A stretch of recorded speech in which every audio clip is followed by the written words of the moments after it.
football ground today as we see the Sharks run out on the field. First man out was John Richardson, and we hear the theme song in the background. So I welcome Wayne Clark to the commentary box.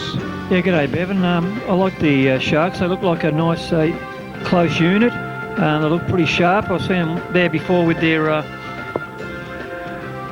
you know, they were there having their pictures taken, and it looked really good. And I like the Sharks outfit. They look like they're prime today, but I wonder whether experience will tell at the end of the day, Bevan. That's right, Wayne. In this big grand final of 1998, Brooklyn Tigers are playing their 5th straight grand final, I believe, Wayne. Yeah, that's right. Yeah. Start in 94 was their run. They lost that one and they've won 3 straight. And they're going for the 4th on end, which is a league record, by the way. I think the record's held by Boatharbour, 3 straight. So the Tigers have got something to play for today. Obviously, apart from winning the grand final, they're going for the record, 4 straight. But Boatharbour have been on top all year, Wayne, and you know they deserve to be here, don't they? Oh, there's no doubt about that, Bevan. But I just wonder at the end of the day, I think even though the Tigers will be going in underdogs, I just wonder whether experience will be a telling factor at the end of the day. Yeah, there's 2 ways of looking at it. Underdogs in Brooklyn coming into the match, if you can call them underdogs. I mean, they won the last 3 premierships. And then, of course, Boatharbour, red-hot favourite, really coming into the grand final. They actually made the grand final the easy way by winning the second semi-final. They've had a week's rest to rest players carrying injuries, and I believe there were a few players carrying injuries. And so I think Boatharbour should be primed for this, Wayne. But on the other hand, Brooklyn, you know, they've played 2 finals in a row. Neither final really took a lot out of them, I don't believe. I believe they won those fairly comfortably. So I think they're in a good position as well. Yeah. Well, I'm hoping it's going to be a good contest today, and no doubt it will be. Finals always are a different kettle of fish, really. And, you know, Tigers said that I know they've had a few guys sick with the flu. So that might be, I don't know about the Sharks, but the Tigers certainly been hit with a couple of players with injuries, but looks like Lionel Coates has got his head shaved for the occasion. Yes, he has too. I've noticed that, Wayne. But as I run round towards the flank on this side of the ground, just height-wise, they look fairly even. Boatharbour have been a big side all year, but Brooklyn don't look very small. They're a very tall side, and as I run round in front of us here, Wayne, they look fairly fit-looking team, don't they? They do. They look pretty pumped as well, as you expect. Yeah, I think Lionel's looking a bit like Conan the Barbarian. I don't know who his barber is, but yeah, they're looking pretty good. And just by looking here, they look pretty even. But we'll see as we get going, I suppose. Any notable omissions, Wayne? Any players of note that you can think of looking at those team lists that aren't out there from the Tigers side, first of all? No, they look like everyone's there. Yeah, Donny Zylstra, he's there. No, I think they've got a full complement today, Bevan. Just looking at the Boatharbour side, looking through their lineup, I don't think they've got any notable omissions either. I noticed Ian Walker's out there. I think he was carrying some sort of injury. Rod Hodgetts, Dave Merton, all those key players are out there. I know that they're guys that looking forward to this game. I know a few of the Boatharbour boys are retiring after this year. And so I think they'll be really desperate to get a win, and the ground looks in perfect condition, doesn't it, Wayne? Oh, yeah, it's a wonderful day today. It's not wet at all. A bit of a breeze out there. I don't know which way it's blowing, but it doesn't look like it's going to favour any end at this stage. No, it doesn't. I think last year's grand final it certainly favoured the end from right to left. It certainly favoured that way, and but I think this year it should be a beauty. The conditions and the weather shouldn't favour any side, I don't think. No, I think it'll be the best team win today, and I don't think any conditions are going to favour any one side, which it'll be good for football anyway. And the crowds are starting to build. Yeah, they're looking like they're pretty excited. Not long now before we're going to have a centre bounce, doesn't look like. Well, Wayne, I think it's time to give a tip. I'd be interested to see what you think as far as a margin. At the end of the day, we'll see who's closest. But I'm going for Boatharbour to win by 12 points. And I think they've been the form team all year, and I think that they look pretty fit and fairly primed out there. And as I said, there's a few players there that will be retiring. So I think that, I think that Boatharbour might just win the day. Who's your tip? I guess I haven't really got to ask. You got the Tigers jumper sitting on. If you've got it wearing the Tiger jumper today. So what's the margin anyway, Wayne? Well, I guess my head would be saying the Sharks, but my heart would be saying that the Tigers. And my pick for the day is going to be the Tigers by a point. Although, as you know, the law of nature, if a Tiger's in the water and they're Sharks, well, the poor old Tiger hasn't got much go in him. But I tell you what, if the Tigers can draw the Sharks out of the water, might be another story as well. Okay. I've got our timekeeper in the middle today, Kelvin. Kelvin, who's your tip? Well, I'm tipping the Tigers by about 8 points. 8 points. Yep, 8 points today. Okay, so at this stage it's 2-1 in favour of the Tigers. So yeah, that's an interesting call.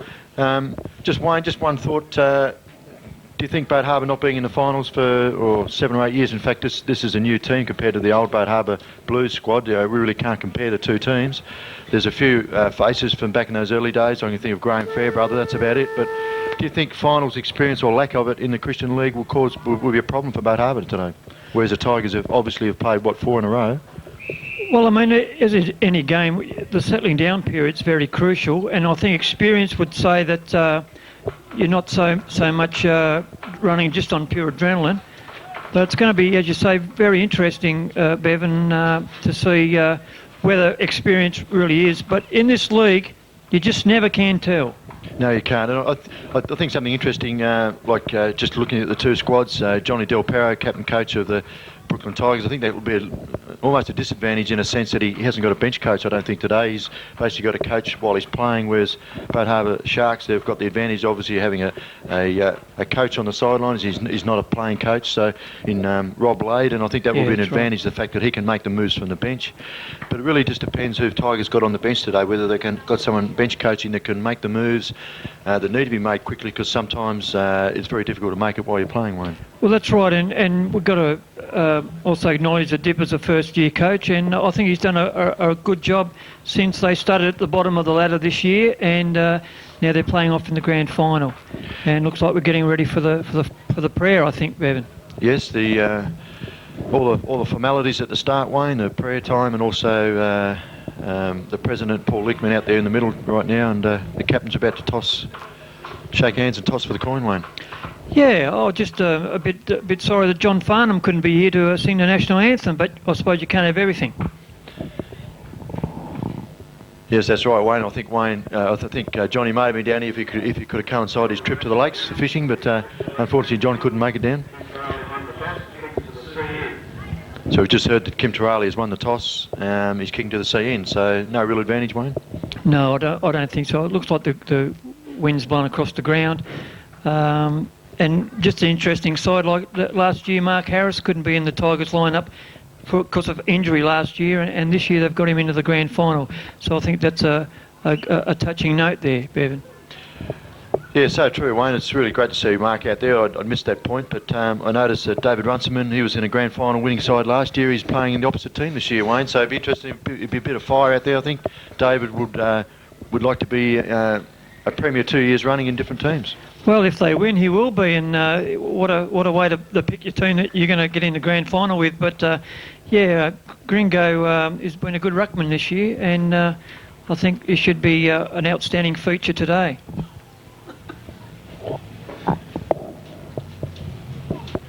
Yeah, well, it's perfect conditions, as we said earlier, and just looking at the breeze down there, I mean, it doesn't seem to be any great breeze, but the trouble with the northwest coast, it can soon spring up, Wayne, so let's just hope it doesn't ruin the game today. But I really believe if the wind conditions are fairly slight, that we should have a great game of footy, I should say. And so we're just about to get into the match situation fairly soon, and who do you think will be the standout players, Wayne? Just who's your tip that, for the player of the day, or at least the star players are going to stand out? Well, I know for the Tigers, Dwayne Catchman's a crucial player, and Kim Terali just getting that ball out of the centre. If they can fire up, that'll be pretty good. And I reckon the body language isn't saying a real lot, but I think if those two guys can fire for the Tigers, that'll be a great thing. I think either end, the full forwards. I know that one of the players for the Tigers last week, Hobbsy, really took the forward line apart, but it was very crucial to get it out of the centre.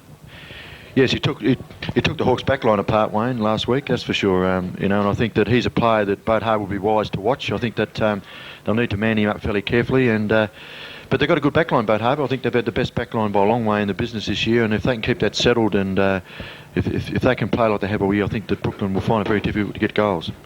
Yeah, I think you're right, and they're getting ready. The Tigers look pretty determined by the way they're going to their position, so I think they realise that they've got the job in front of them. The umpires for today, Ian King and Jim Kelly. I think most people would agree they've been the premier umpires this year, and Boundary, young Phil Ingram, and also Graham Perry. So, and in goal, I'm not too sure the goal umpires, but they've done a great job this year. No doubt they've been the standout umpires. So, all ready for a great game of footy. Siren for the start of the game, and up the ball goes. Gringo up against the Tiger Ruckman. Who's that, Wayne? I'm not sure. Dwayne Cashman's got the ball there. It's Sean, number 12. Yes, it's tapped out. Hodges got the ball. He's got the ball out in the wing. It's early on. You'd expect nerves to play a part, but the ball's in the pack situation, and I think umpire Kelly's pulled out a free kick, and it's Rod Hodges gets the first kick of the day. So he's steadying play, puts it out wide to Gavin Field. Gavin Field going on his left foot. Tigers need to watch that because he'll go on his left foot all day. Going to the centre half forward position, Jason Sutton's there. He doesn't get the ball clear. Boatharbour desperate in there. Tigers tackling hard, and I think it'll be a ball up situation this time. Yeah, throwing themselves in. It's good to see. Early nerves, Wayne, do you think, out there? Oh yeah, I think there would have been a few nervous toilet breaks. Tigers get the ball. Can't work out who that player is. Kim Turali's out there on the bottom of the pack as usual. Boatharbour desperate in there. Rod Hodges by the look of it. And the Tigers player, Elliot Rogers, clears the ball. Looks like Gardner, I think. He's tackled well by the big fellow there in Graham Hobbs, and ball up situation once again. So Ian King comes in to ball up the ball. Throw the ball up. Gringo misses. They both miss the ball, the ruckman. The ball's cleared. It's still in the centre there. No one's getting it clear. It's a fairly scrambly start to the game. I think like another Sean and Gringo are pretty well matched at this stage. Yes, it doesn't seem to be any clear advantage to either team at the moment, Wayne, and I think it'll be a few minutes before the game settles down. Ball's going up in the air again. Up they go. Still no effective ruck tap, but there's a push out. Yes, you can't do that. There's shepherding out on the ruck. And big David Runciman, better known as Gringo, kicks the ball. Kicks it long into centre half forward, and waiting back there, number 7 for Brooklyn Tigers, Nick Smith, gives it off. John Del Perro out in the wing, but the ball's kicked too wide. There's a poor disposal there, Wayne. Yeah, it was a big feature last year. I remember in the grand final was Dipper in full forward. He played a good game, and he's one of the confidence player too. He needs to get a few goals on the board. Yes, well the ball's thrown in now, and Huzzy's number 9 out there for Boatharbour, taking a big arc but kicks the ball badly. Boatharbour's still got possession of the ball. They scramble a kick forward. It's out on the wing at the moment on the far side of the ground, and it's out of bounds. So the ball will be returned back in. And so, fairly scrambly start to proceedings, but it's out on the far side wing at the moment as the ball's thrown in. Again, there's no clear tap. The ruckmen aren't really doing anything in there at the moment, not getting hands to the ball. As Gavin Field kicks the ball clear. Jason Sutton up there at centre half forward at the moment by Luke Wayne. But no one can get a clear possession, and the ball's out of bounds just before Brian Cameron can gather the ball. Yes, the man with the golden legs out there, Brian Cameron, he'll be a very good feature today. He normally does something sensible with the ball, and this is what we're talking about experience here, Bevan. Well, he's an old stager, Wayne, and I think that 10 years' time he'll still be running out there, I think, Wayne. I think he will, in a wheelchair perhaps, and his wife will be pushing him around. Marky, that's special. Just had a comment from Peanut Goalie behind us. As Graham Hobbs misses the ball, the flight of the ball is a fluky bounce, goes out of bounds, and the wind seems to be dragging the ball over to that side of the ground, Wayne. So I think the ball could be out that area of play a fair bit today. I think you're right, Bevan. It sounded like the voice of Bruce McAvaney there, just poked his head in the door. Thanks, Bruce.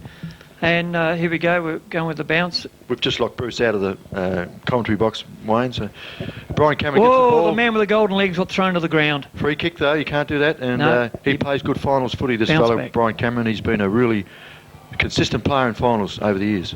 He kicks the ball. Boatharbour dropping marks at the moment. They look a little bit nervous, and they're not really handling the ball cleanly. Kim Turali, looking for play. Elliot Rogers. No one gets a clear possession. It's out of bounds again, and yes, so far I think we've seen that the Tigers are looking for a man to hand pass or kick to. There's a free kick plucked out there, Wayne. They're Kim Turali, I think. They're just blind kicking the Sharks at the moment. Kim Turali kicks the ball long. John Del Perro positions himself well in front and takes a great grab. That was good body play. Looking for a lead. John holding play, holding the ball. Now he kicks the ball long, right at the goal square. That's the place to put it. Who's there? No one there. Gavin Field playing loose in the back line by the look of it. Handballs the ball out of bounds, and the umpire's not going to ping him for that one, I don't think. Could have easily been a free kick, Wayne. Yeah, it's hard to call them. I mean, I'm glad I'm not an umpire, but it's down in the attacking forward zone of the Tigers. As Graham Perry throws the ball in. The ruckman get there. Looks like Hobbs in the ruck. Still no effective ruck tap. Shorty gets the ball, but it's marked by Gavin Field again, and he's mopped up a couple of times back there. Yes, that's a free kick. You can't do that. Andrew McLaren just bumped him on the way past, a little bit head high, or it hit him around the head region accidentally or otherwise. It's still a free kick. And well milked too, I must say, the Sharks. The Academy Award, I think, performance so far, but you can't do that in this game. You can't go around hitting people. He hit him in the fin, I think. His fin was sticking out, and Andrew just bumped it on the way past, I think. Yeah, well, it's a good way to shark the pack, isn't it? I mean, that's the way you play it.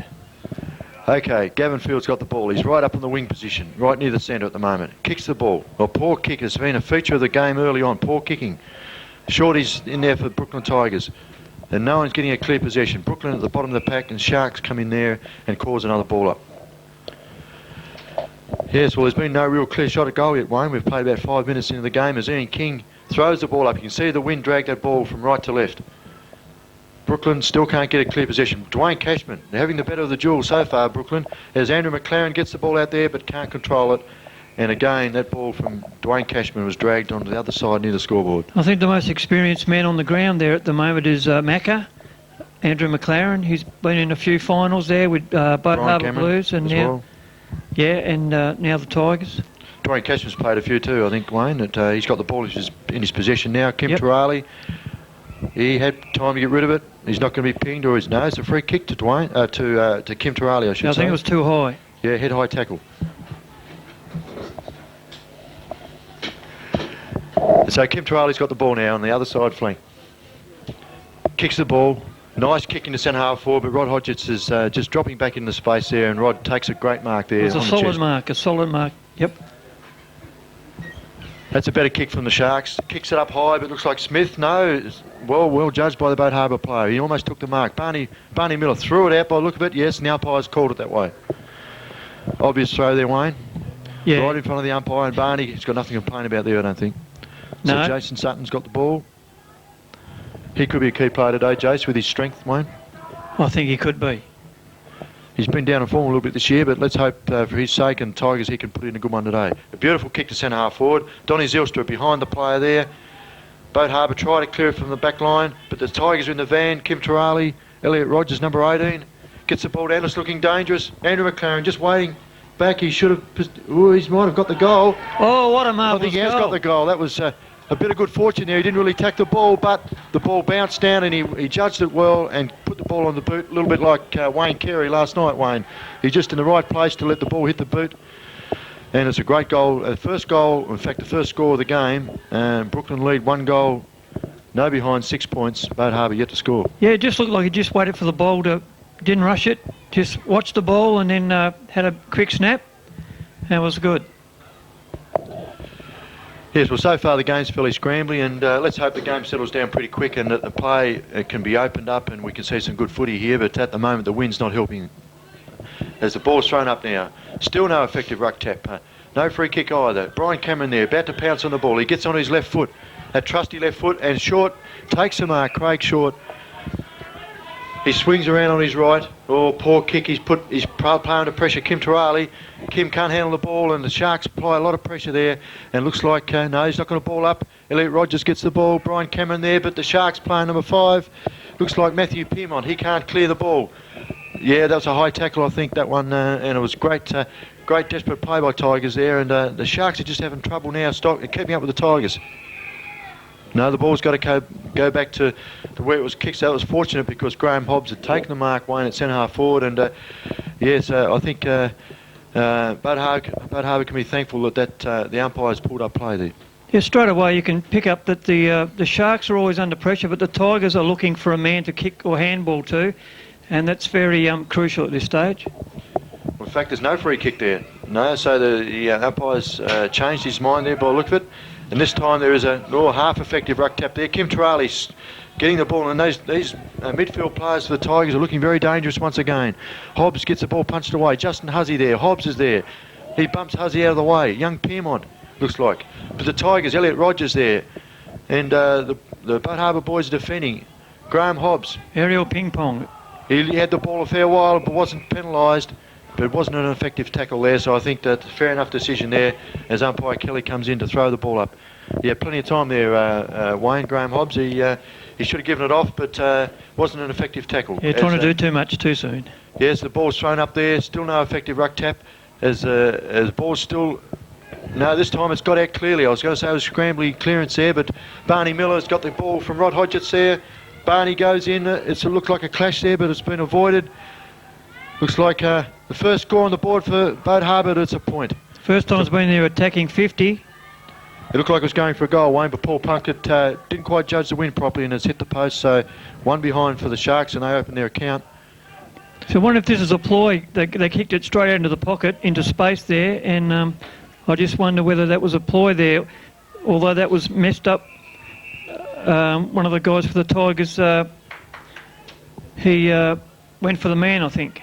Yes, well, the ball's cleared out from full-back by Andrew McLaren, and it's way down on the wing now. And that looked like a throw. No, it wasn't given a throw. It was a free kick to Craig Short.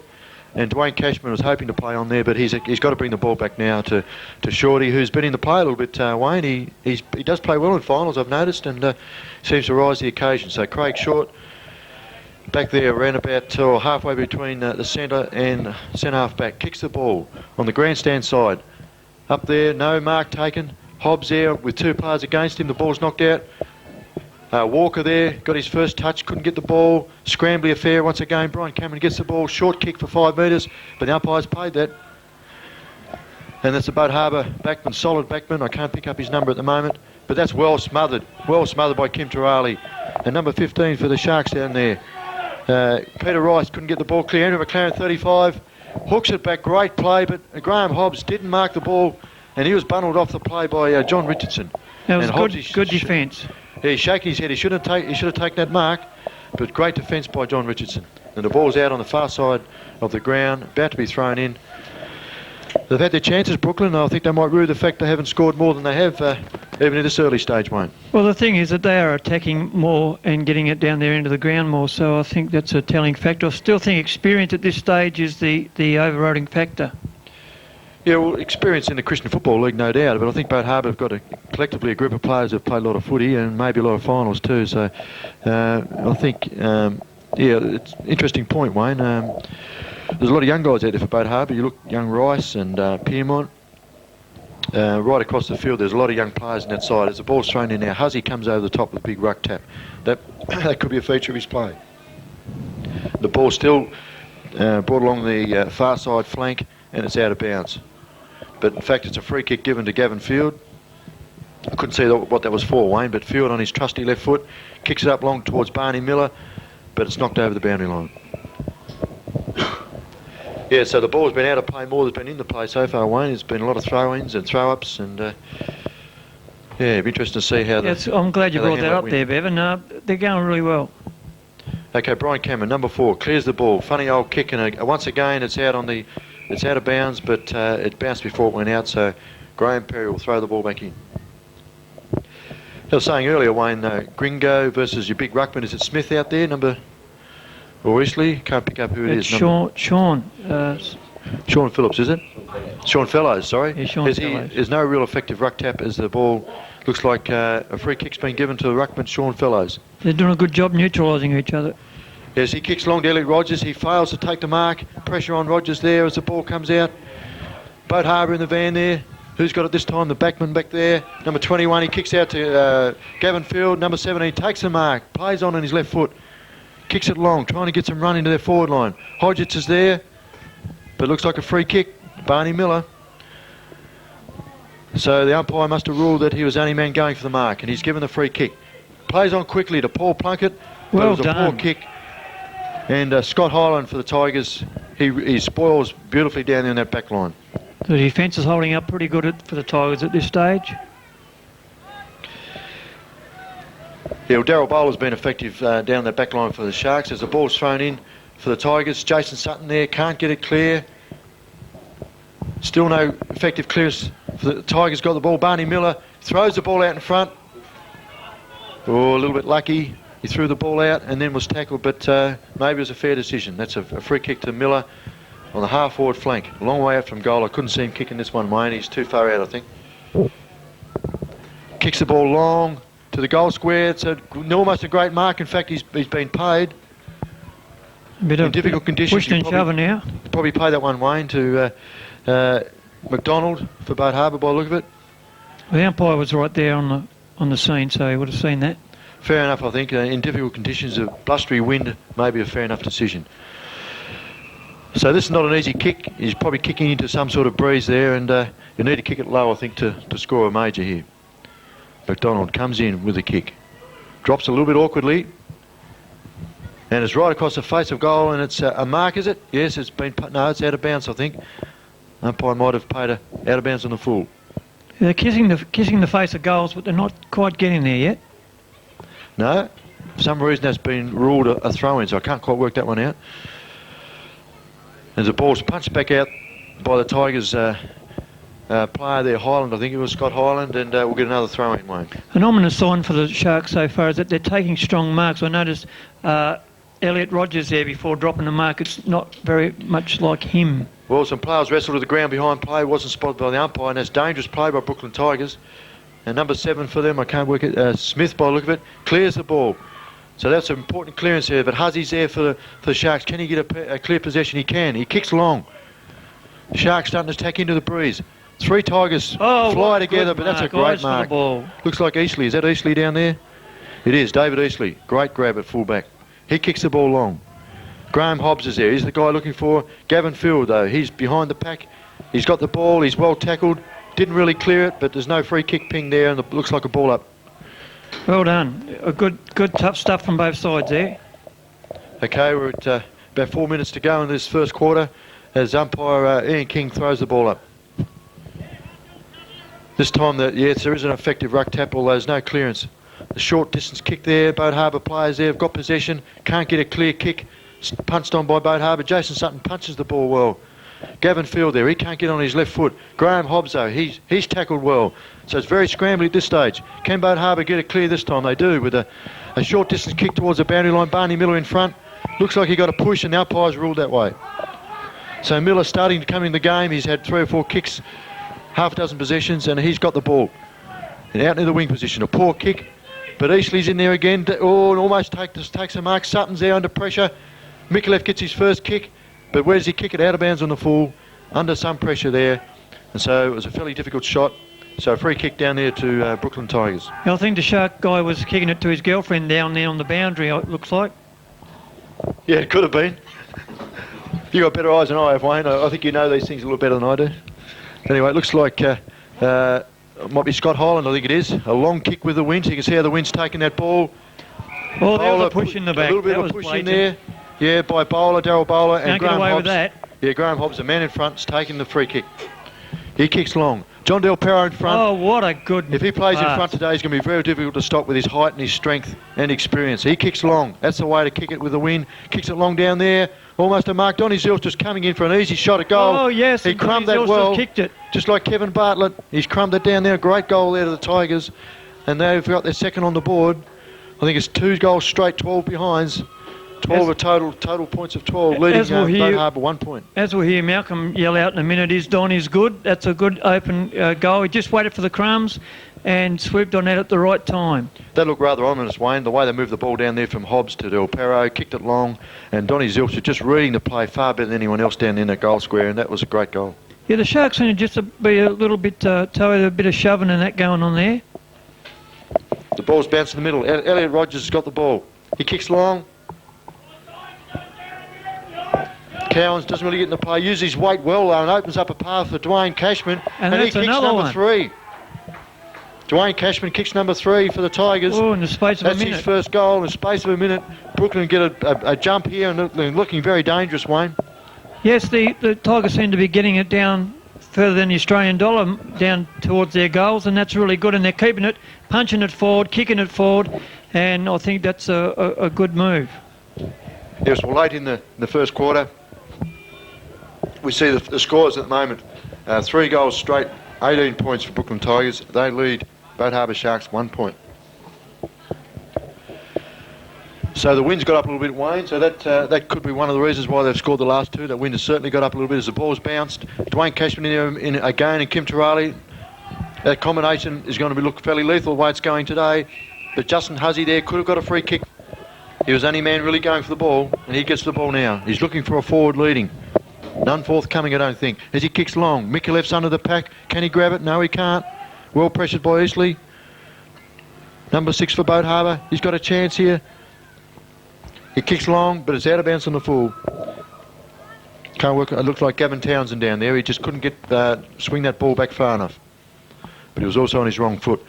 And in the back pocket, looks like Brian Cameron down there, Wayne. He's a stalwart in that back line for the Tigers as he kicks long. Yes.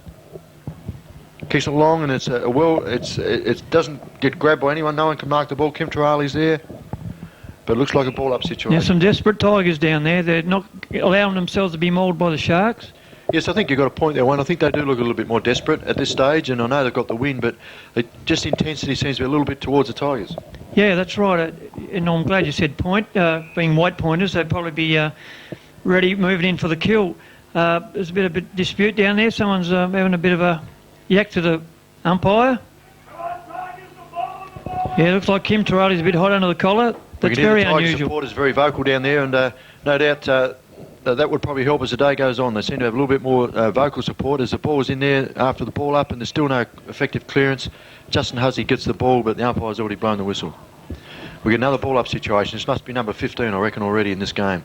You can see the wind drag that ball from the throw-up situation. Huzzy can't get it. Clear once again as the ball handed back to Ian King to throw the ball up again. Yes, under a minute to go now, and the Tigers will be really good to, really happy to go off the field with this lead at the moment. Huzzy got an effective tack, but it's actually knocked Tigers' way. Fields gets the ball, gives out to Hodgetts. It's a bad bounce for him. He's well tackled, lucky to be... Yes, he's been... well caught with the ball. He tried to break the tackle, and he only got a half-effective handball in there. As Brooklyn guys, Brooklyn player in there, clears the ball. Shorts there, can't take the mark. As Boatharbour clear the ball effectively out to Barney Miller. Probably been the most instrumental player for Boatharbour as he kicks the ball long. But Plunkett's back there waiting on his own. Gets the ball out there to Nick Smith. Nick Smith playing in front with all the Tigers in that back line there. But number 4 for Boatharbour, Glenn Gardner, takes a mark. And that's 50-metre penalty. You can't tackle the player and bring him down after a mark situation. You agree with that one, Wayne? I think it was not much intent in that, except that he just come down at the wrong time. Okay, Glenn Gardner with the ball now. That's a poor kick, and Tigers again waiting in front, filling the hole as Jason Sutton knocks the ball out to the boundary line, and once again it's over and out for another throw-in. But that's the end of play for the quarter, for this quarter at least, and at quarter time I make the scores 3 goals straight, 18 points to Brooklyn Tigers. They lead the Boatharbour Sharks 1 point. Especially from Brooklyn Tigers' point of view, and 3 straight. Well, in these sort of conditions where it's difficult to kick goals, I think they'd be fairly happy with that. What's your thoughts on the quarter? Yeah, very, very tough game, and I think the Tigers have had a bit go their way, but we know that the Sharks are a good side, and I reckon this quarter they'll be settled down a bit, and I reckon we'll see a lot more fight from them.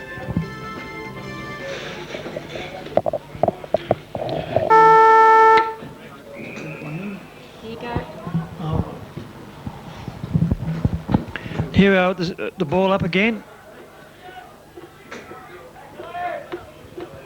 Here Sean grabs it, kicks it to...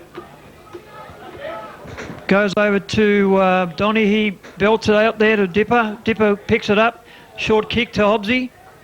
Hobbsy back to Don. And here we go with Macca. He's in there already. Yep, it's a ball up. Yes, well, Wayne, sorry about that. We're back in action here. Andrew McLaren's got the ball on the forward line, and Tigers got it straight out of the middle by the look of it. Yes, looks like this is going to be a Mac attack, so here we go. See how he goes. Okay, McLaren from the right half-forward flank, a long kick. The wind drags it round to the left forward pocket, and Boatharbour should be putting that through for a point, but they're trying to tap it to the goal square, but now it's forced through for 1 point.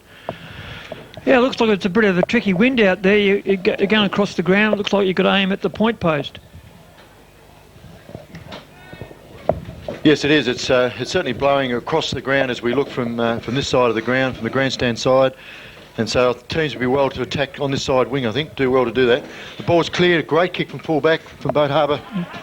Con's got it. It's out on the wing here, and there's young Justin Huzzy for the Boatharbour boys, and number 19 for the Brooklyn Tigers. I can't work out who that is, Wayne, but the ball's out of bounds. Kim Trali had a long time to get rid of the ball. Should have been pinged, I felt. Free kick maybe. No, play on.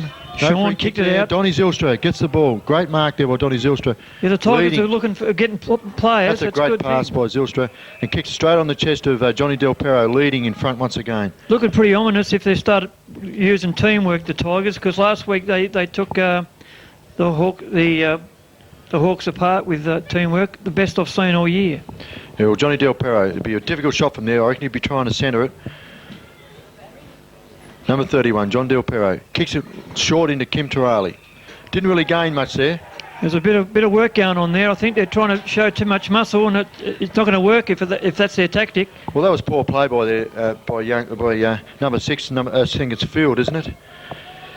No, Gavin Townsend, I should say. Really, that ball was well and truly marked, and he just came in there just a little bit late, I felt, Wayne, and really there was no need for that. And Boatharbour might have felt that was a bit harsh, but really he had no need to push him into the ground. So, well, after all, it is football, not piggyback fights, isn't it, Bevan? That's right, Wayne. And Kim Trali, right from the goal square now, has no trouble putting that through from straight in front. And that's the 4th goal on the board, and it's a dangerous break at the moment for the Boatharbour boys, because Brooklyn have got away from them. 4-1-25. They're 4 goals up on Boatharbour, who are only 1 behind at this stage. So a 4-goal lead, and even at this early stage, Wayne, it's not looking too good for the Sharks. No, I think they seem to be just a little bit overawed by the whole thing, and I think the Tigers' experience, once again, sounds like a crack record is coming to the fore at this stage. But well, it's still early days. Let's hope the Sharks can really get back in and get their first goal fairly soon. Donny Zylstra in the centre at the moment as the ball's cleared. Number 10 for Sharks. He boots the ball long down there. It's McDonald once again. And Mikulev, one of his rare touches down there, can't quite collect the ball as the Tigers defend well. They're still there though. Head-eye tackle front on by Mikulev, and that you can't do that. It's a free kick to Brooklyn. And it looks like the big fella down there for the Tigers to get the ball. The guy with no head had just got it ripped off. Kicks the ball long from centre half back, or from the back pocket I should say, and what's the umpire That's called? in the back. It's a free kick to Boatharbour. Someone did a big fly up there, but wasn't worried about the ball. Gardner, young Glenn Gardner, he's coming into the game. He'll need to. Tigers down there, slipping over. Free kick though, he fell down and got a head-high tackle as a result, and that's fair enough. He was attacking the football. Rod Hodges trying to talk the umpire about that decision, but it was there, I think. Kicks it long. And there's no clear possession. The ball's bumped, pushed over the boundary line, and Boatharbour player bumps Dwayne Cashman towards the fence, but there's no harm there. Boundary umpire throws the ball in on the half-forward flank for Boatharbour. Kim Trali gets that tap actually, but there's no clearance there. Tigers get the ball on that half-forward line. Dwayne Cashman once again can't get the effective handle on the ball, and looks like could be a ball up again. Yes. Umpire couldn't find a free kick there. Up goes the ball. Justin Huzzy starting to get a few taps here. Cummings with a big punch, but there's no clearance. Looks like young Gardner again. Kicks the ball long. It could be a great shot for goal there, and it might be a free kick. It is. It's to Mikulev. Umpire must have ruled that he was the man going for the ball and he was tackled front on. We haven't got the benefit of a replay, Wayne, but I think you'll find that's what happened. As he kicks the ball and it clears the netting at the back, and that's the first goal on the board for Boatharbour. And I guess there'll be some relief there for the club that they can get their first goal, and that just might be enough to spur them on. Who knows? They've got the wind behind them, and if they can attack like that and kick the ball right to the top of the goal square, there's no reason why they can't pile a few goals on here, Wayne. And on the Boatharbour Fish and Chip scoreboard, 4 goals 24 to the Tigers, 1-1-7 the Boatharbour Sharks. So it's a 3-goal margin. Yes, on the Fish and Chip scoreboard over there at the moment. Finally we've got it open. A quarter time we didn't have the scoreboard open, but it's great to see it open at the moment as Jim Kelly comes in. and throws the ball up. Huzzy in the ruck there now. He's given him a lift since he's been there. Boatharbour actually clear the ball well, so that's been a good change. So the Tigers might have to make a change in there to try and break things up as they clear the ball. The Tigers from centre half back, and it looks like a mark to Maguire. Maguire kicks it long, and Kim Turali. He's been one of the key players so far in this game. He's kicked the last goal for Tigers. He takes a mark on the wing. Gavin Field on the mark. Kim Turali kicks the ball, and it's kick for kick. Paul Maguire takes a mark off Kim. He kicked it to Kim Turali before that. He kicks long to half forward flank. Don Zylstra goes up in a pack, no mark. Dwayne Cashman there at the fall of the ball, and the ball scrambled over the boundary line, right in front of the Penguin Cricket Club. So a good crowd here today, Wayne. I think one of the better crowds at a grand final I've seen for a while. A lot of cars, a lot of people walking around. Yeah, it's a good atmosphere out there. Kim Turali he sharks the ball. It's tapped straight to him. He swings around his left foot. He can't get a decent kick in though. As Boatharbour clear the ball. They're looking a little bit more desperate, the Sharks. And they'll need to be. The ball somehow gets out there to Elliot Rogers. He gets a scrubby old kick out there, and there's no mark. Young Gardner's coming into the game this quarter. Graham Hobbs gets in on the end of that one though somehow. He handballs to a Tiger player. Can't work out who it is. Johnny Del Perro. Couldn't get it to Del Perro as Bowler clears the ball. Down there towards the centre. Jason Sutton can't judge the mark. Neither can the Boatharbour player. It's scrambly, but Wack Walker gets the ball for one of the first times for this match. He gets a decent kick. I think there's another free kick there. Given to Mikulev. Free kick to Mikulev, yeah, just as the ball was coming down. Eastleigh interfered with that player, the umpire ruled. Couldn't quite see it, Wayne. I looked a bit of both, but the umpire's in the best position, so we've got to play it. The umpires have been going say. Fairly well at the moment.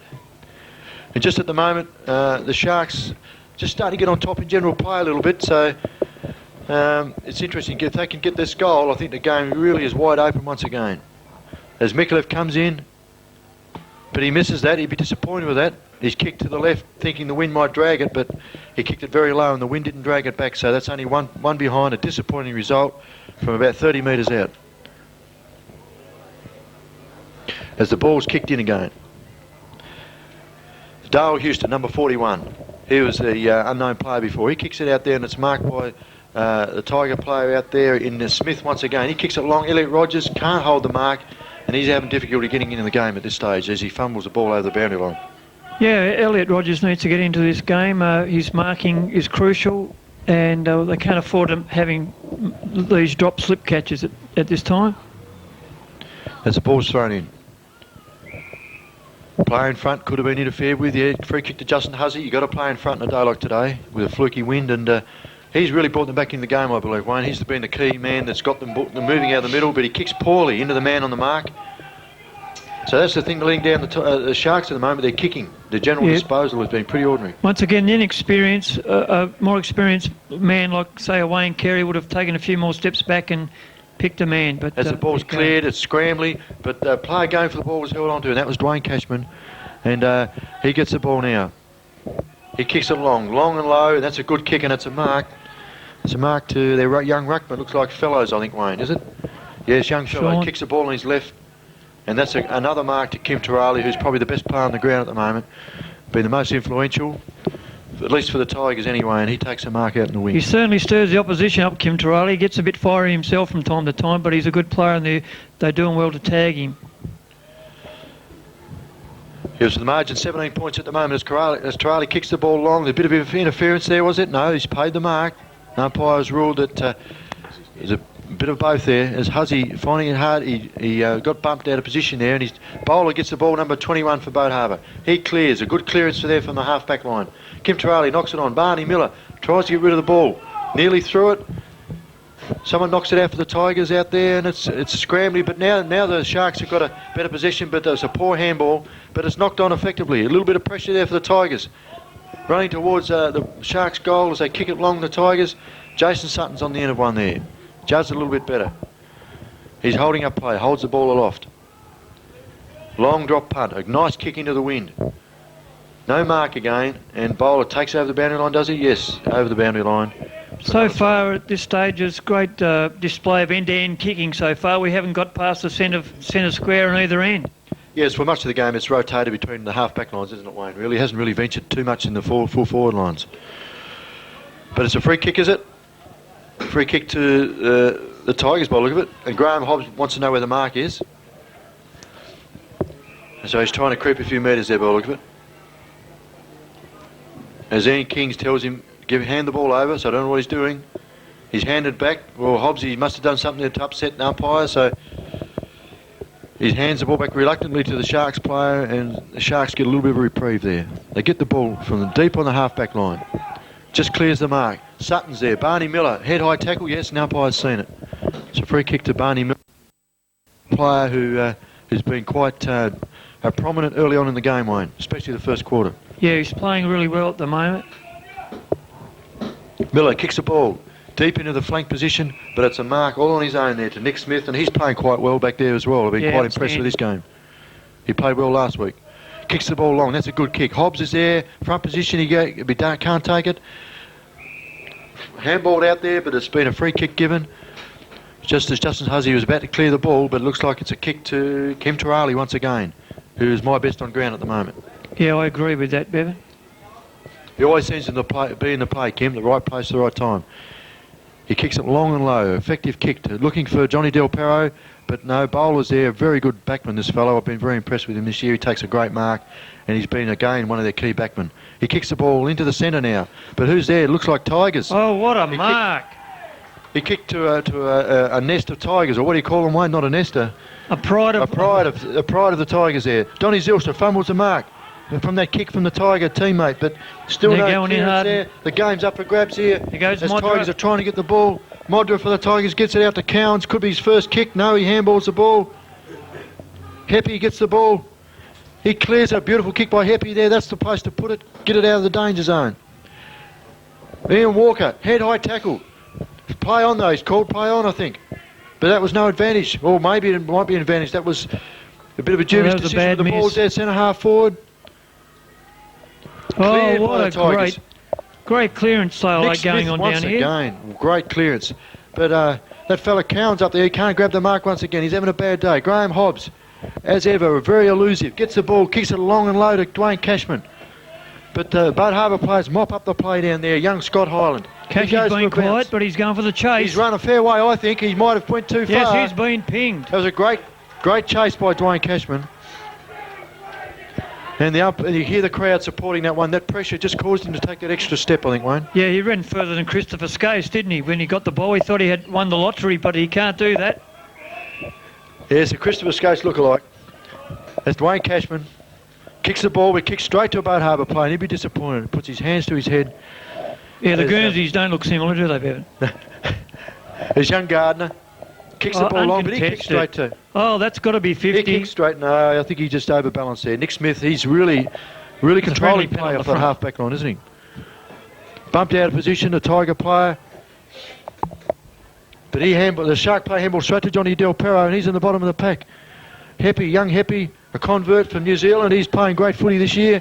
Great play by a young Gardner by the look of it. He kicks it down on a loan to a lone teammate down Gavin Field. He kicks long, doesn't waste any time. And the ball's flukily bouncing. Who knows? This could even be a goal. Well, they need a bit of luck. The Sharks, it looked as if it might have been touched, but obviously it wasn't.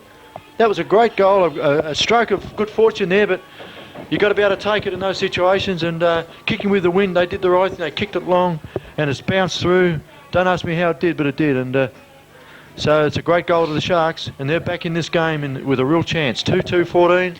They trail the Brooklyn Tigers 4-1-25, and that goal was kicked by Gavin Field.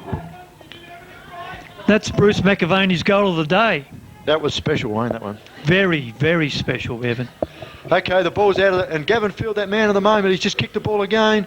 Down there long, and the Sharks looking much more dangerous. Eastley's under a heap of pressure, and yes, he was taken high. Bit unfortunate, but he was taken high. He was a man going for the ball in that pack, and he got crunched and tackled high. He kicks it dangerously out of bounds almost. But fortunately he picked out the tallest player, one of the tallest on the ground, in Johnny Del Perro. And Johnny Del Pero stuck out those gadget arms and he's plucked it out of the air. Okay, kick to Nick Smith at centre half back, one of the best players for Tigers this quarter. He kicks long to Graham Hobbs, who finding it difficult to get in the game. Poor handball by Hobbs there. Maybe he should have went on his boot, but Justin Hussey in heaps of trouble there. He could have nearly been pinged, but he really didn't get a real good chance to get rid of it. The umpire, I reckon, adjudicated there as he throws the ball up. Jim Kelly throws the ball up there, the umpire. In there is the Sharks. The Tiger player kicks it off the ground. And that was Paul Maguire. He's having a pretty good game as well. As the ball's out there on the far side flank. And we're coming up to about 5 minutes to go in the quarter, or in this half, in fact. As it looks like the player for Brooklyn kicking up to Graham Hobbs. And he's the guy they're going to look for. He's a danger player for the Sharks. And he takes the mark, half-forward flank. He kicks long. Elliot Rogers, he takes the mark. And if Elliot Rogers should come into the game, he plays on as well. He kicks. And he hooks the ball through for 1 point on the far side, on the near side to where he was kicking from. 1 point for the Tigers. They go to a 2-goal lead. 4 goals to 26, leading the Sharks 2-14. Very even game at this stage, Wayne. Yeah, it is. The stats are about 6 scoring shots to 4. Well, that was a poor kick out there. Just interrupting there. Sorry, Wayne. John Richardson kicked the ball out, didn't find a teammate, and it wasn't touched. So a free kick there to the Tigers. Yes, Wayne, what were the stats? Sorry there. It's 6 scoring shots to 4. Okay. Tigers add. Again, Graham Hobbs is centering it. He puts the centre half forward, but it wasn't really to a good advantage. The Sharks are able to clear from that position. Justin Hussey coming into the game. He's tackled without the ball. Maybe not. Maybe he had the ball for some of the time. As the ball there scrambled out there, Hobbs is there with... mauled by the Tigers. The Tigers desperate there. They're looking very desperate there as Bowler mops up again down there. Good clearance by Bowler. He's been a great defender. The Tiger player was held, yes, and the umpire's seen it. Who's that, Wayne? Where's Big Fellows? Yep. Big Wes Fellows or Sean Fellows? Sean. As the ball's knocked out of bounds. I'm thinking of the Collingwood player. Maybe it's his nephew or cousin there, Wayne. Well, it is Sean, although you wouldn't know by his hair. No, you sure it wasn't Sean, the big fellow that got his hair cut off. What's his name? Big coachy, Sean Coates. Sean Lamb. Yeah. Anyway, the ball's out of bounds. We're finding it hard to crack a joke here at the moment as the ball is once again out of bounds as the boundary umpire is about to throw the ball in. No, the lethal weapon hasn't had a run yet. That's Lionel Coates. Yes, as the ball's cleared off the left foot, scrambled into the forward line by the Tigers. They would love a goal into the breeze as McLaren tries to get into the play there. But really, the Boatharbour guys are at the bottom of the pack. Oh dear, he's pinged one there. The umpires plucked one out there for the Tigers. Very interesting. Well, yeah, I doubt that one a little bit, Wayne. I thought they were a little bit fortunate there. I think it was... You've penalised the guy penalised was the fellow really only one going for the ball, but you people watching that on video, make up your own mind on that one. I just believe that was a little bit tough. He might have had... Tigers are making all the play at the moment. A little bit longer holding in there, maybe a free kick. But anyway, Andrew McLaren takes the free kick and he puts it straight through. Wonderful goal. And that's his first goal, I believe, for the day. And the Tiger boys are pretty happy. That's his second goal, sorry, I apologise. And the Tigers restore that 3-goal lead. They're 5-2-32 and they lead the Boatharbour Sharks 2-2-14. And so they've weathered the storm for a while, Wayne. The Boatharbour boys have come back hard and then Brooklyn managed to get that goal that they desperately needed. Yeah, the Tigers will be very happy with this start, and it just looks like the Sharks are a bit they're choking on it at the moment. They just can't digest it. Yeah, they've had a few bites at it, but they haven't quite had it. They've only taken a few nibbles as the ball's come out of the middle, and Gavin Field from behind nearly takes a grab. Very elusive. He's on his left foot. Good play by Field. Kicks it down there, Plunkett. They'll lead him in the game. He's got the ball now somehow. Screws it back. I think he might have kicked it. No, it was touched. Oh, some disappointed Sharks out there. Scott Hyland said he got hands to the ball, and that's the way the goal umpire saw it as well. So a bit of a let off there for the Tigers, but that's a poor kick in. Oh dear, it's dangerous. Gavin Field almost get it, but the Tigers somehow knock it clear. Dale Houston kicks the ball. Cowans is there. The ball's kicked off the ground. Went with the football style over there, and right in front of the scoreboard, there's another throw-in. And it's 5-2-32 to the Tigers, 2-3-15 to the Sharks, and I wonder what bait the Tigers are using at the moment, because it seems to be working pretty good. They've got the the hook in the mouth of the old Sharks, I think. Yes, you never know. The on-ballers like Kim and Kim Traley and Dwayne Cashman might be just yapping away there, just getting them off their game a bit. It seems to be something out there that's baiting them, Wayne. As the ball's clear from the boundary line and Barney Miller takes a mark. Effective player so far, but he kicks it straight to I was going to say a pride of Tigers, but there's only one guy on his own. Number 3 for Brooklyn Tigers. That's Andrew Modra. Morton. They Better call known him as Modra. He Modra. comes from South Australia. He kicks the ball, kicks it long, but there waiting for the mark is number 24, Darryl Carey. And he puts it back into Mikulev. No free kick, no mark. As the ball's cleared out, still fairly scrambly in there. There's no free kick. Ian Walker, very dangerous, gets the ball, kicks. 1 point by the look of it. Yes, wrong side of the post. And that was a chance. He really didn't have a good look at the goal, but he might have had his teammates talking to him there to tell him he was clear. So one behind, that makes it 16 points of difference. 5-2-32 to the Brooklyn Tigers. 2-6-16. To 2-4-16. As we see, there's only about a minute to go on the clock, so the countdown up to half time.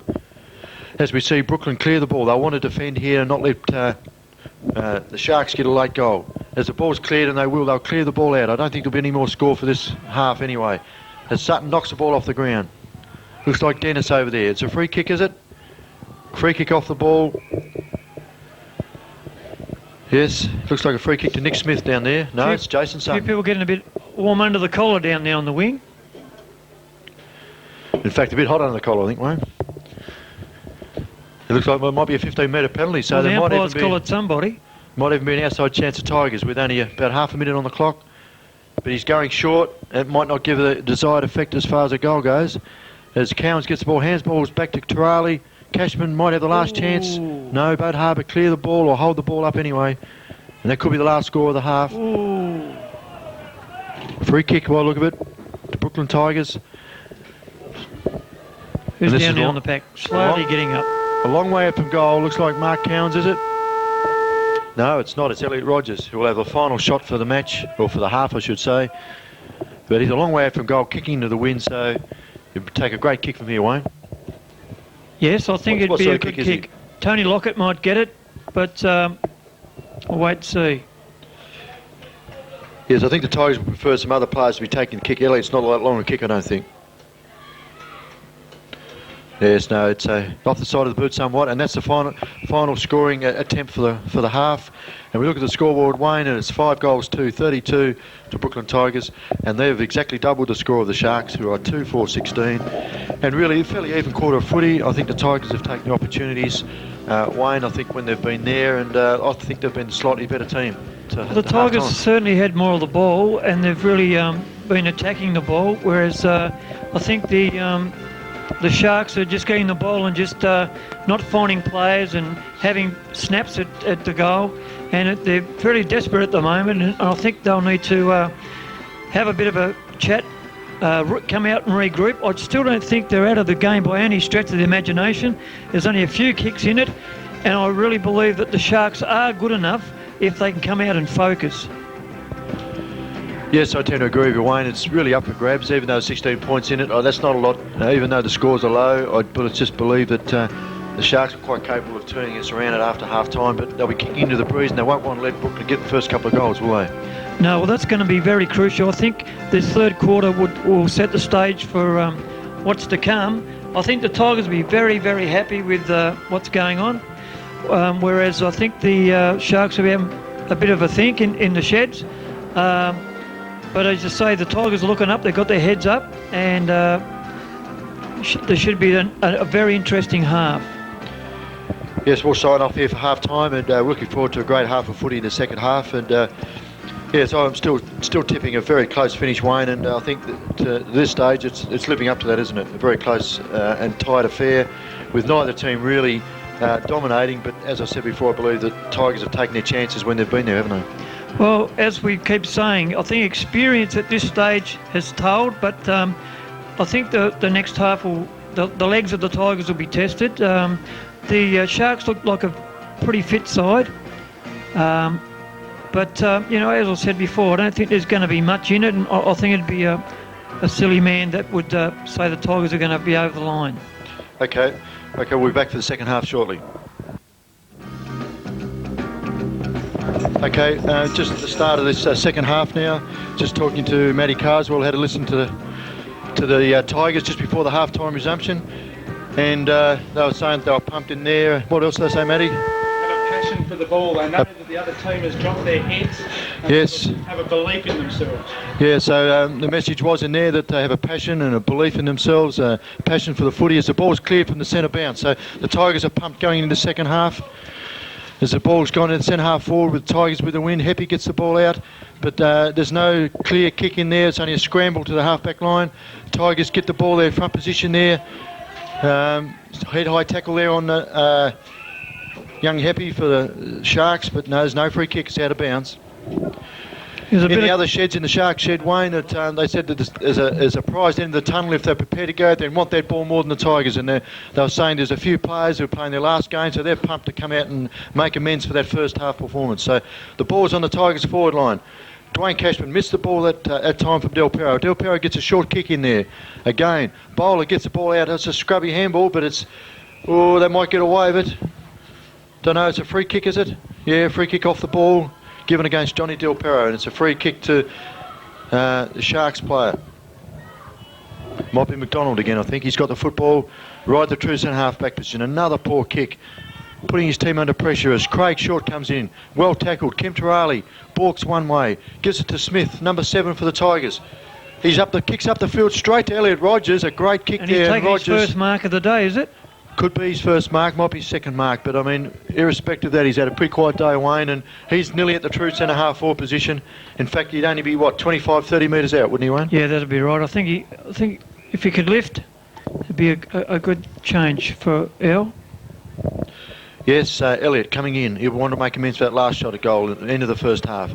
Comes in, kicks for goal. This looks a good kick for goal, actually. It's a great kick. It's straight through the middle, and that's what the Sharks didn't want. Beauty. That's exactly what the Sharks didn't want. They didn't want the Tigers to get the first goal, but that's exactly what's happened. That'll give El some confidence, I think, Bevan. Yes, so the scoreboard now reads 6-2, 38 to Brooklyn and 2-4, 16 to Boatharbour Sharks. So they've jumped away again. That's the biggest lead of the match, I think, Wayne, 22 points. And so the Sharks will want to keep them in check now, and it'll be interesting to see the midfield matchup. I can see Ian Walker in the middle there, the big ruckman Runciman again, and I think, yes, looks like McDonald's in the middle. That might be a good move. It's been and a good duel by them all day, isn't it? Yes, Bowler and also young Cunningham, I think, is the other one, number 1 in there. But Darryl Bowler, that's an interesting move, a bit of strength in the middle there for the Sharks.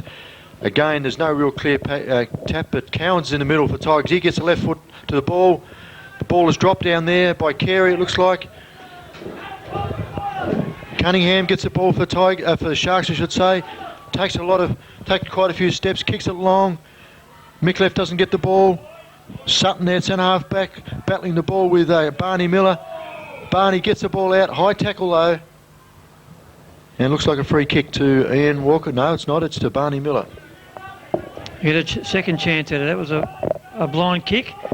Yeah, They need to get this one back. He had the ball a long time, Wayne, but they didn't actually tackle him correctly, and it was a little bit high. So Barney Miller, they'll need a lift from Barney at centre half forward. He kicks the ball short to Micallef, and he takes a mark. That's a good mark. That's a great mark, and I think they need to do that more often for the Sharks to have a chance. Looks like that guy could take a mark too, Bevan. Well, he hasn't really been used properly today. I think that they've lacked the ball out of the middle, and 2, when they've gone for it, they really haven't delivered the ball properly to him, Wayne. Do you think he'll kick this one? Well, the wind looks like it's dropped. I've got a feeling he might just ping this one. Well, he's not too far out. He's straight in front, and he's usually a beautiful kick for goal. And he looks, no, he's let me down. You give a bloke a bit of credit, and then look what he does. That's the second time he's missed badly in front, and that could be crucial. That's only one behind on the board for the Sharks. I think Micallef might have kicked 1 goal, 2 for the match. I'm not sure, but Eastley from fullback. He's normally a pretty good kick. He kicks long, right out to the left half forward flank. Kim Turali, I thought he stole that off the pack, but he's been paid the mark. So Turali, probably one of the best players on the ground. He kicks it short, dangerous, not paid. Yeah, good decision. Short's on his left. He handballs to Dwayne Cashman. That's good sharing of the footy by the Tigers. They kick it down long. Huzzy try to do one-handed. Johnny Del Perro gets a wide swinging handball out to Cowans. And Cowans with good footy over to Modra. Morton, but the Sharks player very importantly attacks the ball from the fullback line. and he gets it out there to number 10, which is McDonald there. McDonald, no one on the mark, so he plays on fairly quickly. Walker waiting for the ball. That's no good, Good fella. attempt. Number 19. Who would that be? That's Hall, is it? Con, is it? Stephen Hall? No, it's not. It's Connell, is it? Connell. Yeah, no, Connell. You're right. He's still got the ball in front of him, Connell. He's trying, but he's been held. What's that? He's saying how big his mother-in-law is he? Adrian No. Connell might be a free What's that kick for? against him. I don't know what he's given that for, but maybe he's deemed it that's as a throwing. lottery. Maybe he's deemed as throwing out in front of him. So Gringo, big runsman, kicks clean the ball, a balls, everybody. scrubber. But the Tigers clear the ball. Number 7, it looks like Nick blind Smith. kick. But Kicks the who's ball out long, there? and Del Perro reading the flight of the ball well, takes the mark. He's taking some on good the wing. marks. He's on the wing now, Wayne. He kicks it to Rogers, or he drops another mark. Took his eyes off the ball, I believe, then. Dwayne Cashman scouts the packs, gets the crumbs. Tigers are tackling very well. They're really ferocious out there at the Well, moment. nice little soccer kick there from KT. Richardson and Cowan's out there. It's a great tussle out there between those two guys of a similar build. A bit of pushing and shoving going on out there. Normie Cowans is complaining to the umpire about that one, but the umpire's not listening. No free kick there, fella. Well, the Sharks aren't sharking the ball too well today, Wayne, at this stage. They just don't look quite as desperate as the Tigers. They look a little bit more desperate, those Tigers. They've got a bit of pride on the line. Yeah, well, they're giving it everything they got, and that's all they can expect for a grand Ball's final. brought across the field into the centre position. And number 11 for the Tigers, that's Paul Maguire. He can't get it clear. Justin Hussey's desperate at the bottom of the pack. He's trying to lift his teammates. And Donny Zylstra comes there one-handed nice and does it well. But no, the Tigers have given away a free kick. It looks like Adrian Connell. He's got, no, it's not. It's, I should say, it's Stephen Hall, is it? He kicks long, and Mikulev coming up the field. He takes a great mark. He's right up on the wing position. He kicks long. And Wack Walker's there. Ian Walker takes the ball, number 13. He plays on. Doesn't give himself room on the mark, but he's picked a player out. It's Gavin Field, but he gets a bad bounce. Tigers might be fortunate here with a bounce, and indeed they run it through for a point. And that was a bit unfortunate, that bounce of the ball, but it is a funny-shaped ball, one. It does funny tricks, doesn't it? Yes, you're right there, Bevan. There's a few free kicks given. That's gone to their advantage. Must be a few things happening off the ball there, Bevan. But this is the only letdown the Tigers have had so far. It's just they're giving away a freeze. Just the trend of the game, Wayne, seems to be going Tigers' way. I think Sharks need a little bit of luck at this stage. They had a little bit of luck at certain stages in the first half, but the Tigers seem to be getting the bounce of the ball. They're judging the ball better, and they're just making the play. You make your own luck, the old saying goes. As the ball comes across from the centre position, Sharks need to impose themselves here. They can't. Dwayne Cashman off the ground twice. Sutton's in there. Good Mikulev's trying hard. He's given up on it there. And they don't look all that desperate, some of the Shark players. Number 4's Gardner. He's tackled. The Tigers are tackling ferociously.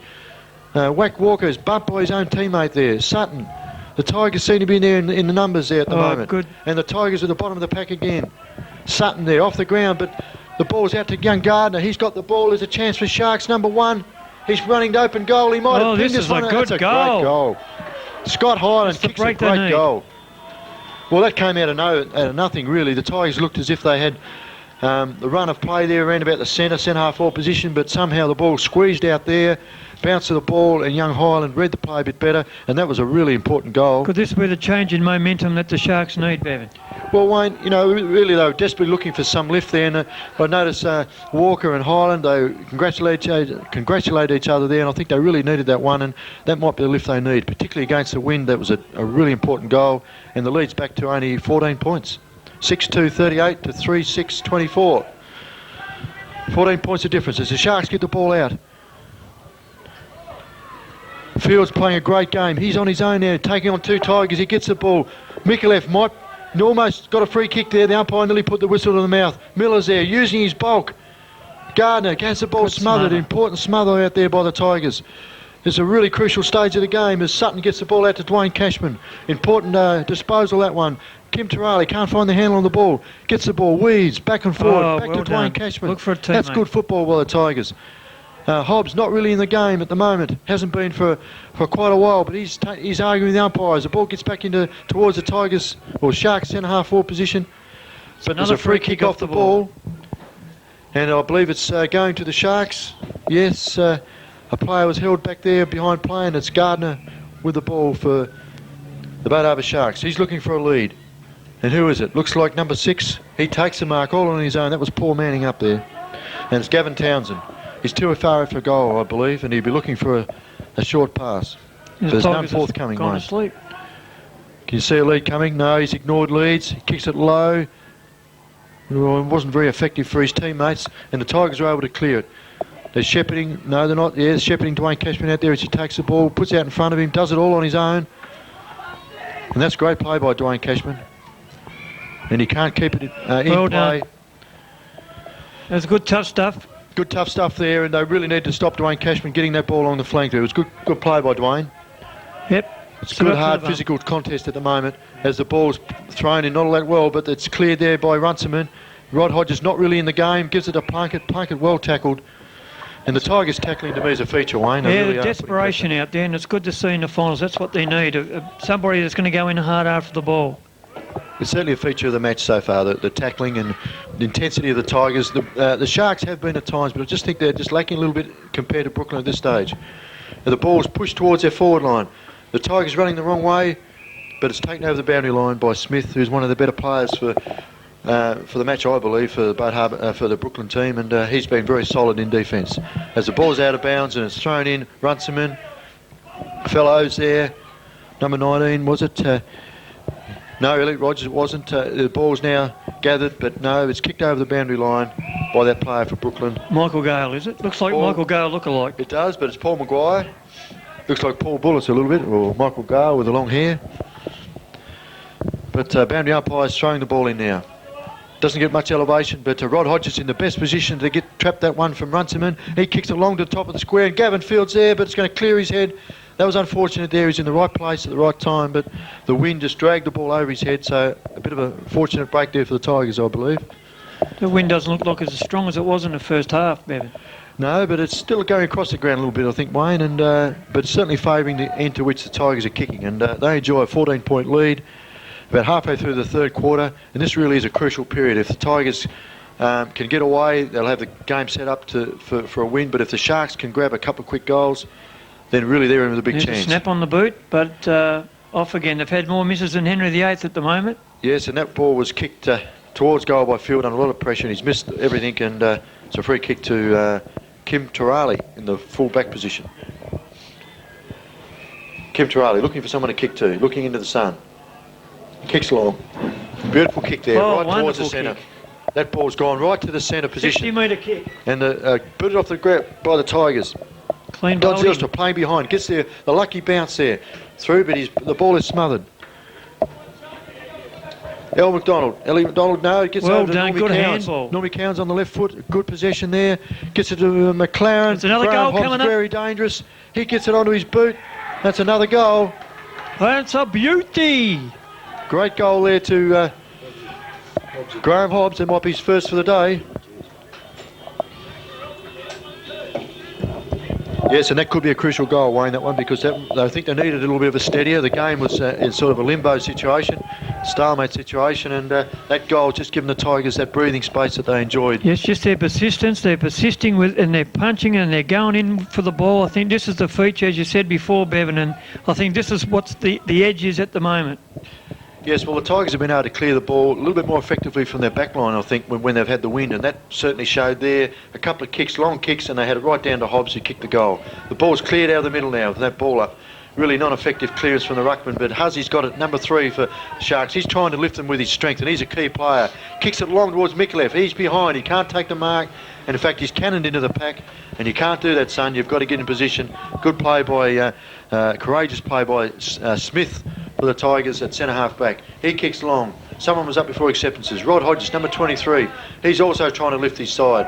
But no, he can't get the line of the ball. Cowans. Desperation again. That's twice Cowans has done it this quarter. He kicked it down long, and who's at the end of it? Fortunately, maybe, but he was in front, and you really got to be in front, haven't you, Wayne? It's the Big Dipper, and he's lining up for his goal. So John Del Perro, the big guy, such a big guy, an imposing figure down there when he's playing in front. And he was in front there.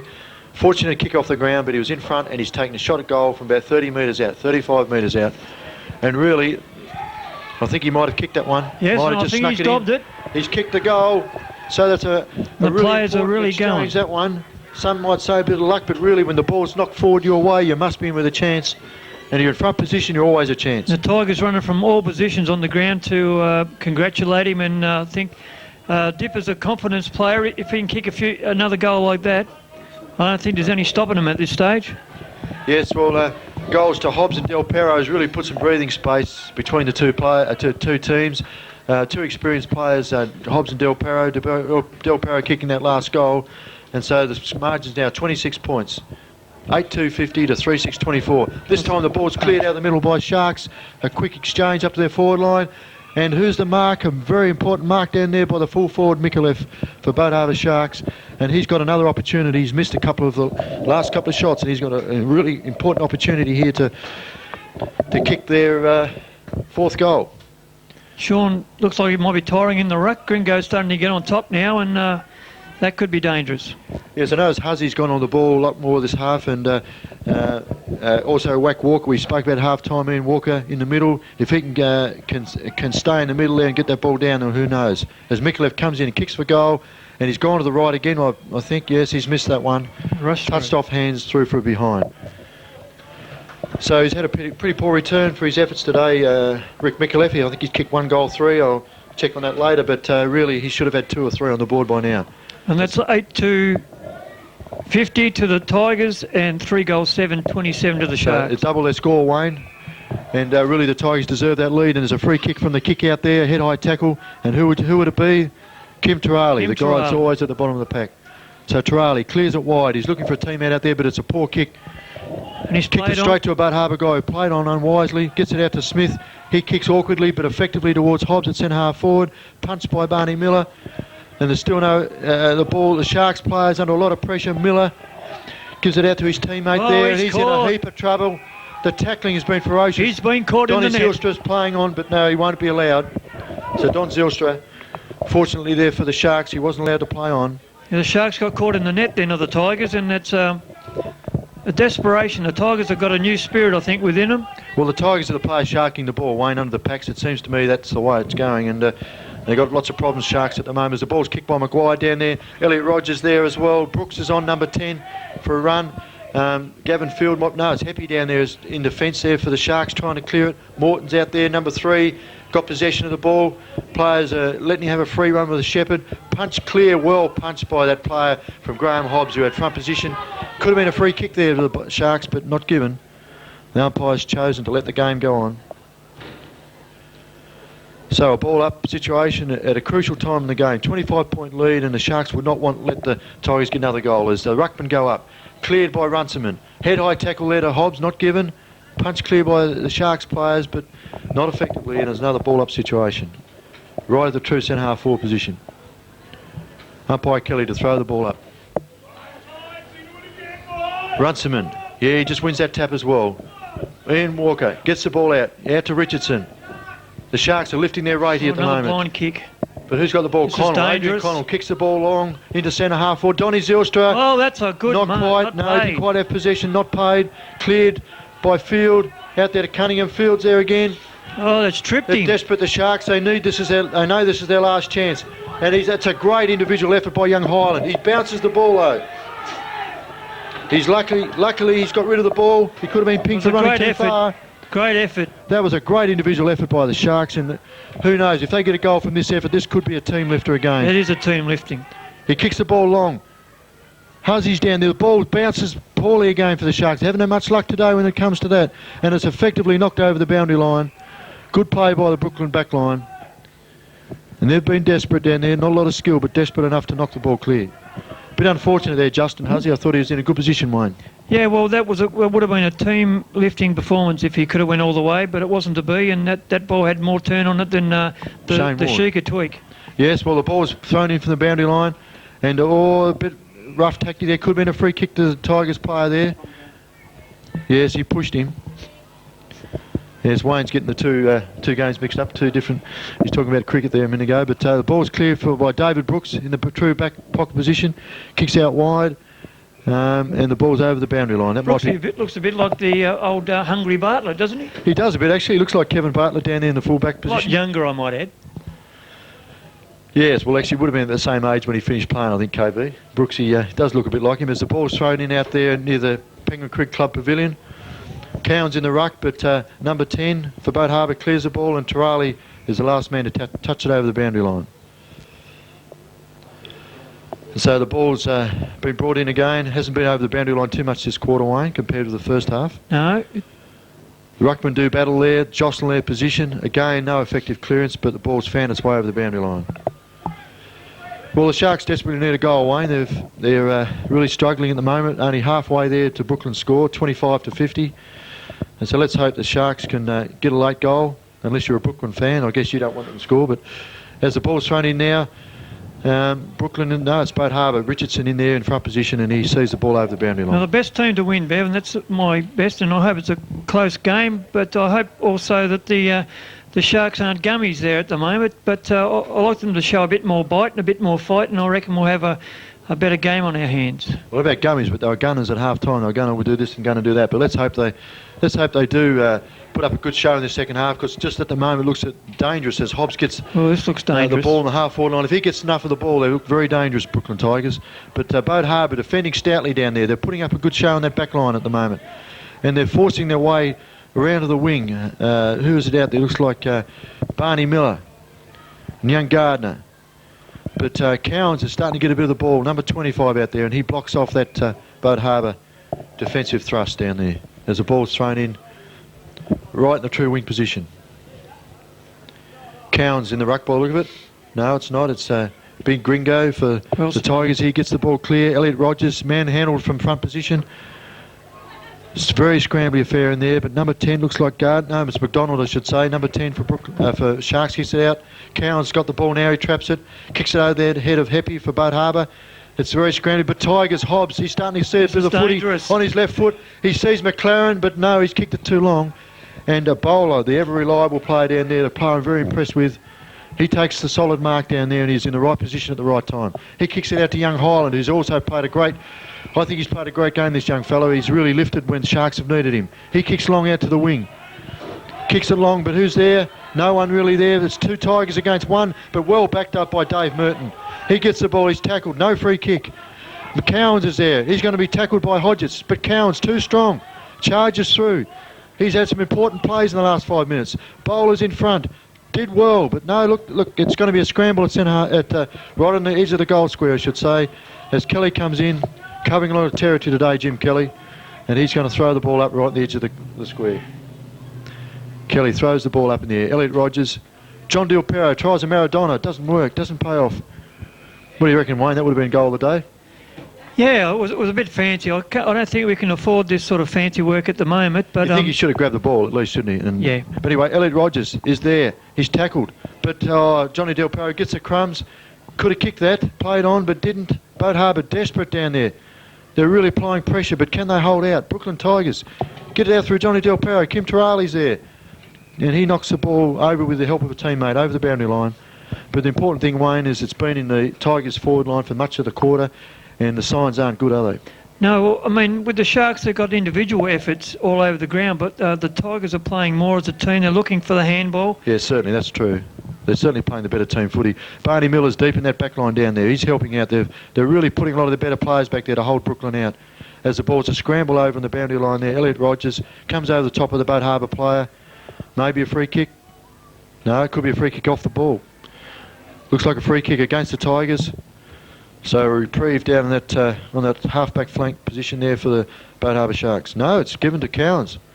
So, yep, I misread that one. It's Normie Cowans, who's really been I think, Wayne, he's had 4 or 5 possessions in the last 5 or 10 minutes, which resulted in goals, one to Hobbs, one to Del Perro, and his strength is really coming to the fore late in this quarter.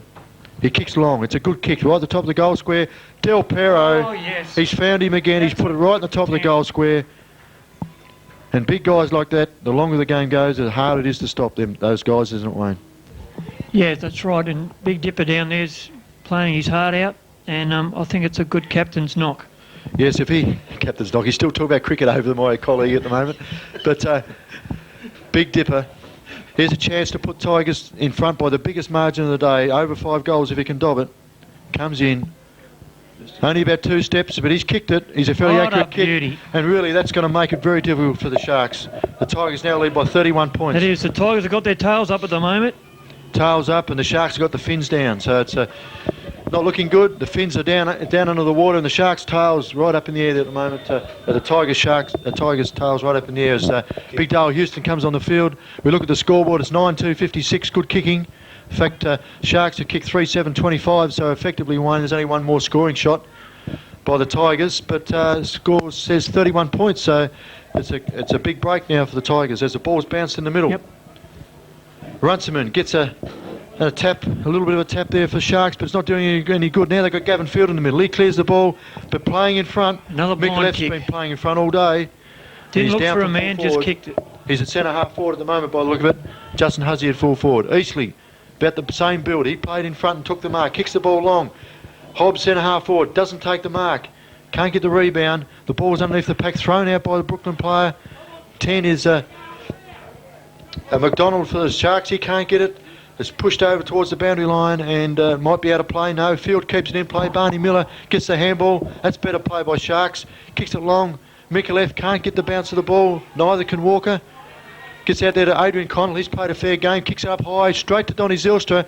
But it's a hospital mark. He can't get it. No way he'll mark that. Shorty's there. Brooks. Kevin Brooks, the old stager, gets the ball. Centre half forward. Is it a free kick to Tigers? No.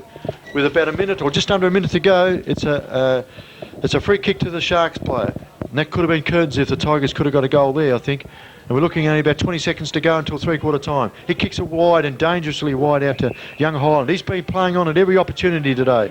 Brian Cameron, the old stager, can't catch him. Kicks it up long there. The sign's about to sound as Plunkett gets the ball out in the boundary line. That might be the last play of the quarter. Although he comes here to Mikulev, he kicks long. Could there be a last chance? It could be a mark. No, there's no mark. And unfortunately for the Sharks, the siren goes just as Hussey was about to swing around on his right boot. And a frustrated player down there is Justin Hussey. But that's three-quarter time, Wayne. And yeah, the luck seems to be going against the Sharks. But what I say is if you're playing well, the luck seems to run with you. Is that Well, they fair say enough? that three-quarter time, the third quarter is the premiership quarter, and if that's any indication, then I think the Tigers could go all the way, although I'm still not going to write the Sharkers off yet. Even though they're playing like grey nurses at the moment, I'm sure there's a white pointer in amongst a couple of them. And I reckon that the Tigers certainly have got their tails up, and I think it'll be a good team that could knock off the Tigers from here. Yes, well, they're a good team, Boatharbour, and I agree with you. The game's not quite over yet. 9-2-56 at three-quarter time to Brooklyn. They lead the Boatharbour Sharks 3-7-25. And really, Wayne, just the body language to me doesn't look good. The signals out there for Sharks, they look a bit frustrated, or not a bit frustrated, very frustrated. They've swung their team round. They've had Field and Barney Miller in the back line. They've swung Mikulev out centre half forward and Justin Hussey at full forward. They've tried different combinations in the middle, but really the Tigers have had the solid structure all day, haven't they? They haven't really changed their lineup. And any comments about what the Sharks might be able to do to turn things around? Do you think any positional changes? Well, I think they need to look at their team setup. I mean, as you say, when players are playing bad, they just boot the ball and they don't look for any other teammates. If they could string some sort of teamwork together, that'd be good. As we see a few good individual performances, and they've been real. That run up the ground with that young guy before, that was magic, but he just wasn't able to find somebody to kick it to, and I think that's been the state of play all day. Yeah, I think young Scott Hyland, you made a good point. He played quite well there. I thought that his 2-3 individual runs really should have been team lifting, but it didn't seem to have much support, did he? He just seemed to be doing it on his own a bit, and the players up the field, I think of Mikulev and Justin Hussey, they weren't really leading in position, but the Tigers, all credit, they were filling the holes in the back line. And so at three-quarter time, it's 9-2-56, leading the Sharks at 3-7-25, 31-point lead to Brooklyn. Okay, as the players break up at three-quarter time, Tigers were the last huddle to break up. They look pretty fired up. They realise that they've only got 30 minutes, Wayne, or in fact 25 minutes to go, and they've got another premiership. On the Sharks, on the other hand, they looked pretty pumped as well, but just to me the body language wasn't good just prior to three-quarter time. They didn't really look as if they had their heads together, and they looked very frustrated to me, and a bit interested to see if Rob Lade can lift his charges. I noticed a couple of players failed to go off the correct way, and I'm pretty sure this is the case, and unless we hear otherwise, Dale Houston for Tigers can't come back on at this stage, and neither can Gavin Townsend for the Boatharbour Sharks. So interesting development there, Wayne. Yeah, Kim Trolley's having a rest at this time. They've given him a bit of a rest on, and he's done a great job for the Tigers. As the ball is thrown up the middle by Ian King, and Dwayne Cashman gets first clearance. He's tackled, but gets the ball half effective kick forward there. Andrew McLaren on the end of it, a nice tap, and but Andrew McLaren looking for the short pass, kicks straight over the head of Johnny Del Perro. So a bit fortunate the Sharks. Justin Hussey in defence, tackled well by Johnny De Zylstra, and Brian Cameron playing in front. He knew he had the free kick. Well, the man with the golden legs, he's got the free kick. He's about to put them legs into action. He's pumping her up. Yeah, here he goes. We didn't see a helicopter punt that time as he kicked short to Elliot Rogers at centre half forward. It was a Scud missile, that one. Elliot Rogers kicks it long up to Del Perro, looks dangerous, nearly takes the mark. Short there at the crumbs, he can't get it, crumbing the ball. Young Scott Hyland, who I've been very impressed with. He kicks the ball long, but straight to Brooklyn Tigers. It's an attempt at teamwork then, but Big Sean's got it. Sean Fellows, He'll the be big fellow. up there to the Big Dipper. The young guy's improved a lot this year, Wayne, I think. He kicks the ball very awkward out of the David Cloak school of learning how to kick, I think. He kicks it long to Justin Hussey. The man with the golden legs. Justin Hussey kicks it to Brian Cameron. Brian Cameron back to Heppy, end to end at the moment. He was very happy to get that ball. In this last quarter. Okay. The ball's out on deep on the half-forward flank for the Tigers. Brian Cameron kicks it, but that's a great mark down there. A great mark down there. And so that's a young player for Boatharbour. He kicks the ball long down to Gardner. Gardner can't take the mark, spoiled by Short. And the ball's not clear. There's about 3 Tigers there, but no, the ball beat them over the boundary line. And Wayne, Sharks look as if they're not really making any impression even at this stage. They just seem to be not really in the hunt, are they? They don't seem to be capable of making an impression at the moment. Well, at this stage, Bevan, I think they're going to have to pull a hat out of a rabbit. Well, that's right. I don't know how they might do that, Wayne. You're the magician. How are they going to do that? Well, they're going to the teamwork factor is the thing. They've had a few attempts, like there was a short pass there before, but it went over his head. Well, maybe they can skin a rabbit and make a head out of it. Anyway, the ball's thrown in. Thank you, Bugs. That's all right, Bud. Okay, Bugs and Bud here commentating as the ball comes out the half-forward line. Just the body language doesn't look good to me. The Tigers, I've said before, they just look a little bit more intense, a little bit more desperate, and a little bit more class as well, I think. Ability and class is starting to show out. And really, you just wonder where the Tigers have been hiding this year. They look the best side to me today, and yet only finished 3rd position on the ladder, so it's a funny situation. They come from the bottom, so to win would be I don't know if it would be even a league record. Well, they're heading for their 4th straight, which is a league record, 4th premiership straight, as a ball comes into the half forward for the Tigers. Justin Hovey can't quite get hands on the ball, Huzzy, but Cowan's another kick off the ground. Lovely almost sock. Another one. It's going to be another goal. Donny Zylstra, or is it? No, Donny Zylstra's missed it. No, the ball's still in. Donny Del Perro taps the ball in, Wayne Harm style. Donny Zylstra's still there. It looks dangerous again, but Boatharbour's playing in front down there. They're holding things together. The ship's still afloat down there, Wayne, but tell you what, it's about to go under soon. The Titanic's about to go under, I think. Well, have you seen the list, have you? Yeah. It's just gone through the floor. You're right. Just gone through the floor. Almost landed on top of the canteen lady here. As the ball, it's a high tackle there against Tigers, wasn't seen. That's anyway, another point. It's a point given, and a bit fortunate there. It looked like Runciman manhandled that guy very high around the collar region. But a kick in, looks like Kerry. He's gone for the big torp, and it is a good torp. It's a great kick to centre half forward. They're going right down the middle. Oh, but really, they're getting the crumbs. Craig Short gets the crumbs again. And Justin Hussey playing down that centre half back, holding them out. But really, they probably need him in attack as he gives the ball out to Ian Walker. Ian Walker gets the ball, but where's he kicked bad it? Pass. Off his right foot straight to Elliot Rogers. Elliot Rogers got it. Goes for the big Rogers kick. Kicks long. Who's he kicked to? He's kicked to no one. But the Tigers there might be favoured by the bounce. Carey kicks the ball long. He's starting to come into the game. Young Gardner, can he assert some influence in the middle? He can't. He knocks the ball out, but really that's not the place Boatharbour wanted at the moment. It's over and out of bounds, and Wayne... Body language says it all, Bevan. Yes. Hands on heads, hands on hips. I don't want to keep repeating it, but really the Sharks, hands, a couple of players, hands on top of their head, even at this stage of the last quarter. They don't want to give it in though, Wayne. I think a couple of quick goals could really change things, but at this stage the Tigers look Modra's good. off and Kim Traley's back on, looks like. Dwayne Cashman, he handballs the ball over the boundary line. He's not too worried about that. And the Tigers are quite happy to see the ball out of play. They're 32 points clear, 9-3-57. They lead the Sharks 3-7-25. And that's coming to you from the Metamucil scoreboard. Yes, the fish and chip scoreboard over there as Cowans gets the ball out, handballs to Hobbs. Hobbs trying to take on the field there, gets tackled, gets rid of the ball before he's tackled. Bit of No ballet free kick. too. No He free tried to kick. do too much As then, a free, I think Hobbs, as he a, didn't as want a ball was kicked out of bounds on the full, and the player over there for the Sharks can't quite see who it is. He kicks the ball long. Might be Rice. He kicks down there to Smith. Smith can't get the ball. Cowans for the Tigers. He knocks the ball over the boundary line, and yet another ball, another throw in. As we see Graham Fairbrother come on, I think for the first time today.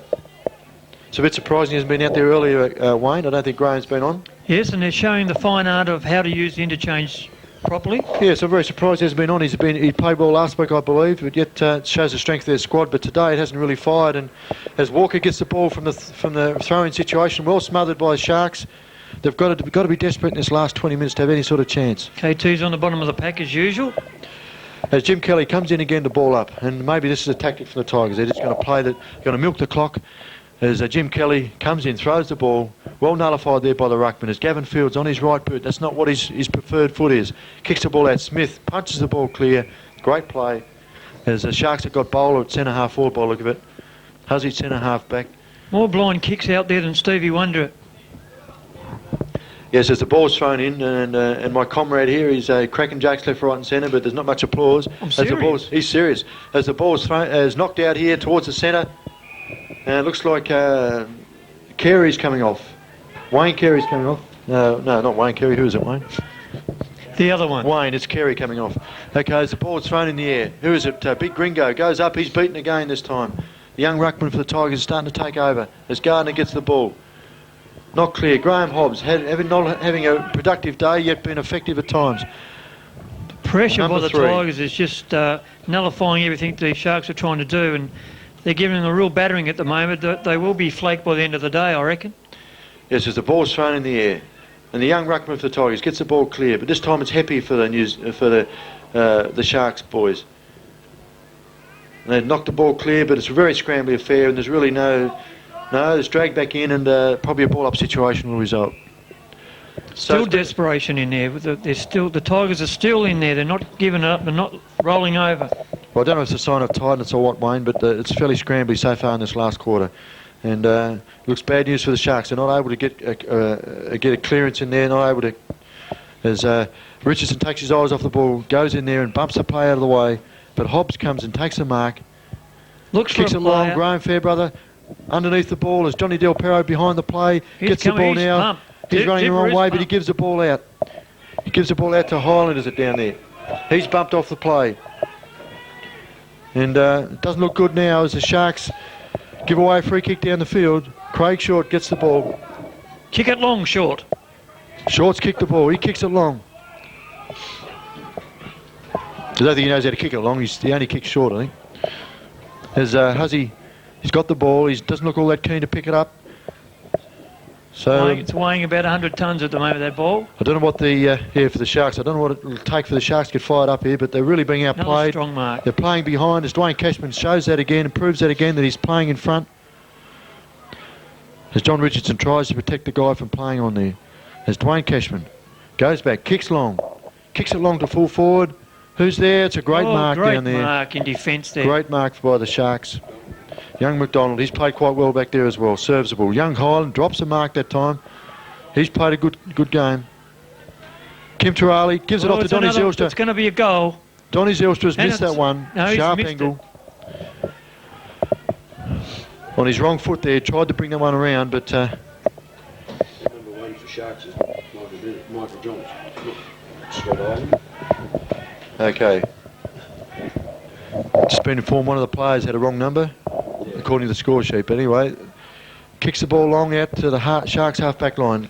The Shark player kicks it long, but who's he kicked to? Straight to Graham Hobbs, who marks the ball right in the centre of the ground.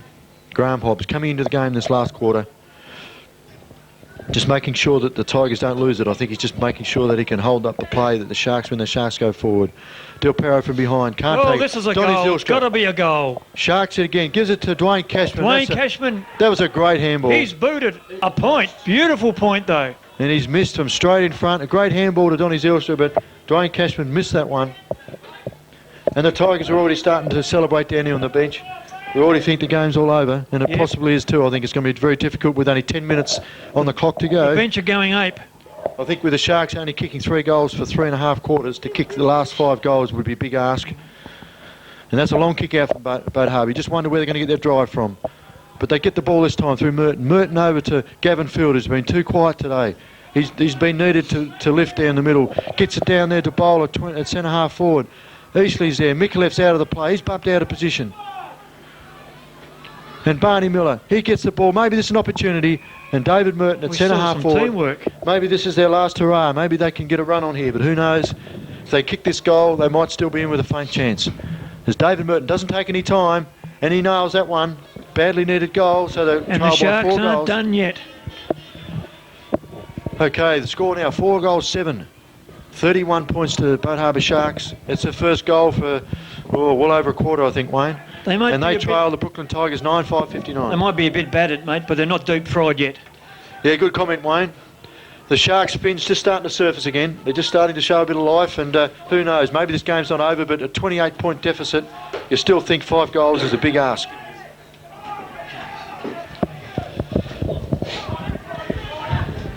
There's a comment made from the peanut gallery was that they might be turning into fish fingers before the end of the day, Wayne. What do you think? The poor old Sharks have been on top all year, but when it comes to the business Sounds end of fishy to me.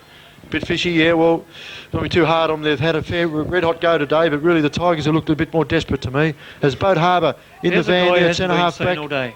Yes, he hasn't. Young Pyrmont, I think. Brian Cameron. Man with the in golden forward. legs. He's in the forward line. Donny Zylstra. Johnny Del Perro. Big dipper. They're running on at the business end of the game. Dwayne Cashman. Johnny Del Perro gets the Oh, ball. look at this. Is this a goal? No, he's missed it. The wind has swung that around. And that's hit the behind post. And that looked like it was going for a goal for a minute, Wayne. That would have been a great shot. But It would the have. Sharks live again. Great endeavour. Johnny Del Perro's really pumped. The Sharks have surfaced again for another go. Maybe they can set up with that goal. Maybe that'll give them a bit of inspiration. Johnny Richardson from fullback. That's Well, that's a mark yes, he to has played it. Sharks. That's a great effort. A good grab there in the middle of the pack by Johnny Richardson. Can he lift the side?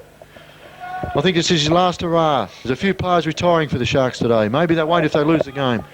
But Barney Miller hasn't been in the game much since half-time. Oh, he's tackled. He's tackled well by Kim Trali. Trali feels his shoulder. Oh! Tough tactics A bit there. rough. Johnny Richardson and his Tiger opponent there, but it's been a free kick to John Richardson, so it must have been after the tackle. But Jason Sutton well knocks the done. ball out of the way. That summed up the Tigers, hasn't it, all day? Desperation, get first to the ball. And Lionel Coates is on. This is a shock move, ladies The and white gentlemen. pointer's on. He's on the field. It's Conan the Barbarian. He kicked a great goal at Turner's Beach. Can he repeat the dose? So bring the house down, Wayne, if he could kick a great goal. But the ball's scrambly affair. Counts on the bottom of the pack. As long as it doesn't hit the goalpost. Players look tired from both sides. You just wonder if the petrol's in the tank for the Sharks, Wayne, whether they've got enough in store to mount a real challenge. What do you think? At this stage, I don't think so, Bevan. As the Sharks knock it clear. Not the Sharks, the Tigers. That was Dwayne Cashman. Brian Cameron couldn't find a way clear through that pack. John Richardson starting to liven up proceedings. He kicks it long. But who's there? Shorty. The Tigers once again. The Shorty who can kick long. Here's Shorty. Kicks the ball long, yes. Just what I said. Up to Brian The Cameron. man with the golden legs takes a golden mark. But they're reading the play. The Tigers are really playing on here at all costs. They're running on. They look the fitter side. This is a goal As the coming ball's up. relayed to Graham Hobbs, and he puts it away. Oh, he drills it. He's got the workbench out. That's the sealer. That's got to be all over. I think that's Thanks the sealer. for coming, folks. That's a 34-point lead at this stage. I think that's too much to ask for the Sharks to come back. Tigers 10-5-65. They lead. The Boatharbour Sharks struggling on 4-7-31. And you see some of the heads starting to hang a little bit at the moment for the Sharks. And The Tigers are gone trawling today, ladies and gentlemen, and even the peanut gallery up here's gone berserk. There's a president. the president's poked his head in from He's the back gone there. seal. He's flapping his fins. Yes, the Sharks haven't surfaced for a while. They can't see any fins floating around, Wayne, as the Sharks try to get the ball out of the middle, but the Tigers are just too tough in the middle of the day. But young Highland, he gives another run off the wing there. He's running the ball down there. Could be a chance, but the Boatharbour player falls over. That's been their day today. Whenever they get a chance, they don't seem to be in the right place at the right time. As the ball's out of bounds, halfway between the forward pocket and half-forward flank for the Boatharbour Sharks. Hasn't been down there very often today, Bevan. No, well, it's been, I'd say, nearly 60%, 70% in the Tigers' forward line today, Wayne, at least probably 70%, and really, Tigers deserve their lead as the ball's thrown in, and it's held to the player, Mark Cowans there, and Cowans for the Tigers. He'd be quite happy just to hold the play up there. Big grin on his face as Jim Kelly throws the ball up. School of Sharks down there too. As the Tigers tackle well again, Field can't get clear, Carey, Dave Merton spills the ball, Craig short, Merton at the bottom of the pack, adding some desperate passage of play there for the Sharks. But Jim Kelly says, my ball, fellas, I'll toss her up again. They're still desperate, the Tigers. Yes, they look just that more intense, don't they? Field can't get the handle on the ball. He spills, he's at the bottom of the pack. He falls over with the ball in hand, but yet there's no free kick. And really, if you look at the numbers around the ball, the Tigers, their forward line, they've got one man in there, or two men in their forward line. They're just crowding the Sharks' back line, snuffing out any chance the Sharks would have of getting a run on here, I would think. But the ball's clear. Lionel nearly got a touch, but Brian Cameron knocks it out of the white pointer's hand. The white pointer still going. Chance. Here goes Brian Cameron onto Brian Cameron. Good teamwork. Onto Andrew McLean, I should say. Elliot Rogers, Johnny Del Perro. Nice weighted kick, but no. Well, it's exciting football that the Tigers are playing. There's only one team out there that's really showing some legs at the moment. Unfortunately for the Sharks, they're not in the hunt at the moment. Johnny Del Perro, long kick from centre half forward. That would be a great goal from there if he kicked it. Oh, good. Donny Zylstra nearly landed back down with the pack with the ball. The Sharks are trying to clear it. They do successfully through Runciman. Kicks it out long. That player down there from the half-back line kicks it deep to the boundary line, but that's not where the Sharks need it. Brian Cameron keeps it in play for a short time until the boundary umpire says, give it to me, fellas. That Brian Cameron's got a bit of life in the old legs. I reckon they might have to have a drug test after this game. Yes, well, yeah, he's come to life in the last quarter. And Craig Short, Kim Terali, Gavin Field in there for the Boatharbour boys. Can he get an effective clearance? No, he can't, but Merton gets the ball. Was a good clearance, but who's back there waiting? Looks like Connell for the Tigers. Back there playing a kick behind the play.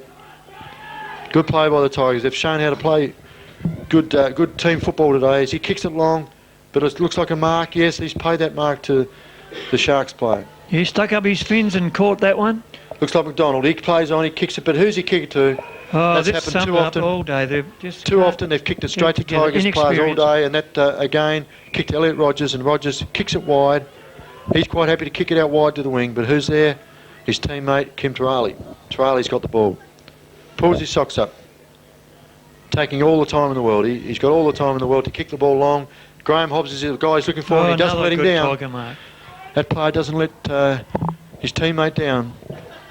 Graham Hobbs takes his time as well. Kicks to a lead. Looks like John Del Perro. Runciman spoils. Effective spoil down there. And his teammate just comes over and pats Johnny Del Perro on the chest there. Well done, fellas, he says. 3.5 minutes and the game's all over, and the Tigers will be celebrating tonight, I'm sure. Yes, they're just playing out time now, unfortunately. We looked at a really close contest today, but the Sharks haven't really been in it since half-time. The Tigers have been disciplined today. There hasn't been a lot of pushing and shoving and fist throwing, and I think John has really got them into a good fight machine. Yes, I agree with that, Wayne. There's a lot to be said for this unit that's played for, 4 or 5 years in a row now, the core of players, and as they move the ball forward, you can just see the way they play, that they've played a lot of footy together, and all credit to Boatharbour. They've come through really from a first-up team this year, or second year in the competition. A lot of congratulations to Boatharbour, really. A lot of credit goes to them, but really, I think, as you said, Wayne, finals experience. We said that before the game. You know, that would be a crucial factor. And it certainly has shown, and all credit to the Boatharbour boys, just really outplayed today, and I think they'll be all the better for it next year if they can maintain their team. But as they get the ball from the half-back flank, John Richardson there kicks the ball long, no one down there though, kicks straight over the head of Carey, I think it is down there, number 24, Darryl Carey, and he's carried it over the boundary line. Graham Perry down there as the boundary umpire today, reserve umpire I think. He's about to throw the ball in, and really with 2 minutes on the clock to go, the Tigers will be holding the couple off for the 4th time in a row. As the ball's thrown in, Jason Sutton taking a turn in the ruck. He knocks the ball out to the boundary line, over near the diamond signed over there, right in front of the fish and chips scoreboard, Wayne. And she's fish and chips tonight for the Tigers. I think they'll be eating shark tonight. I think, Wayne. What do you think? Yeah, I think you're right, Bevan. As the ball's thrown in, Justin Hussey, Dwayne Cashman there.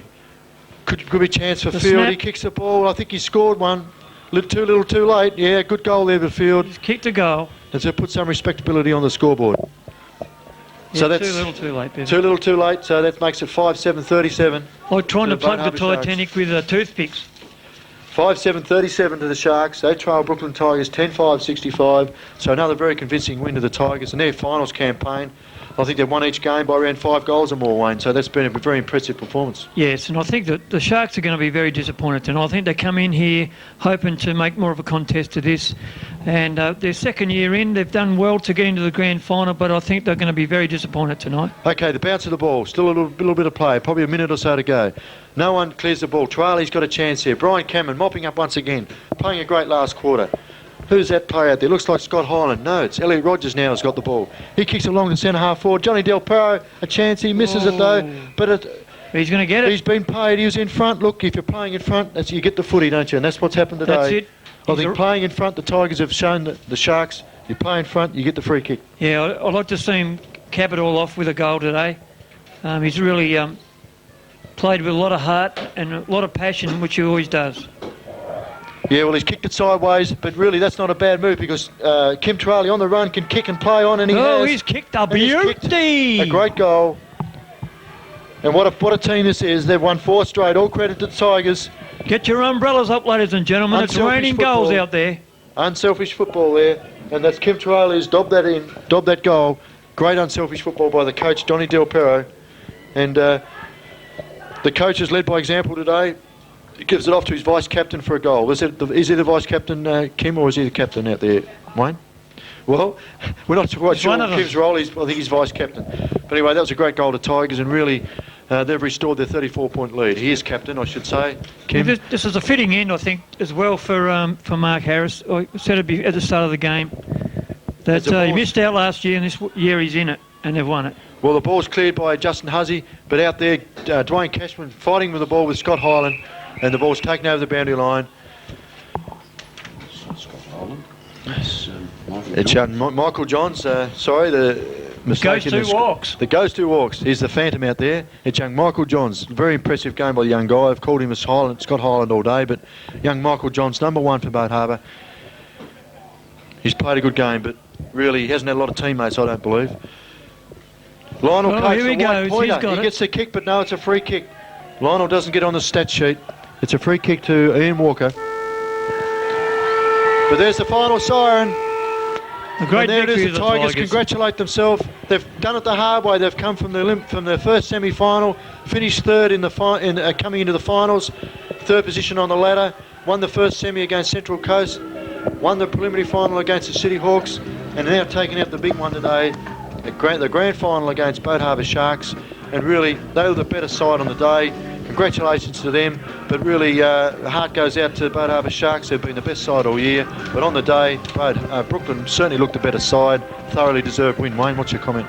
Well, they've come from the bottom of the ladder and even behind by about 4 points because of indiscretion last year, and they've played it well, and I think they've come into form at the right time of the year. And I firmly believe that the Tigers were the underdogs, and so as you can see out there, they're very excited and very happy to have won it, and good luck to them.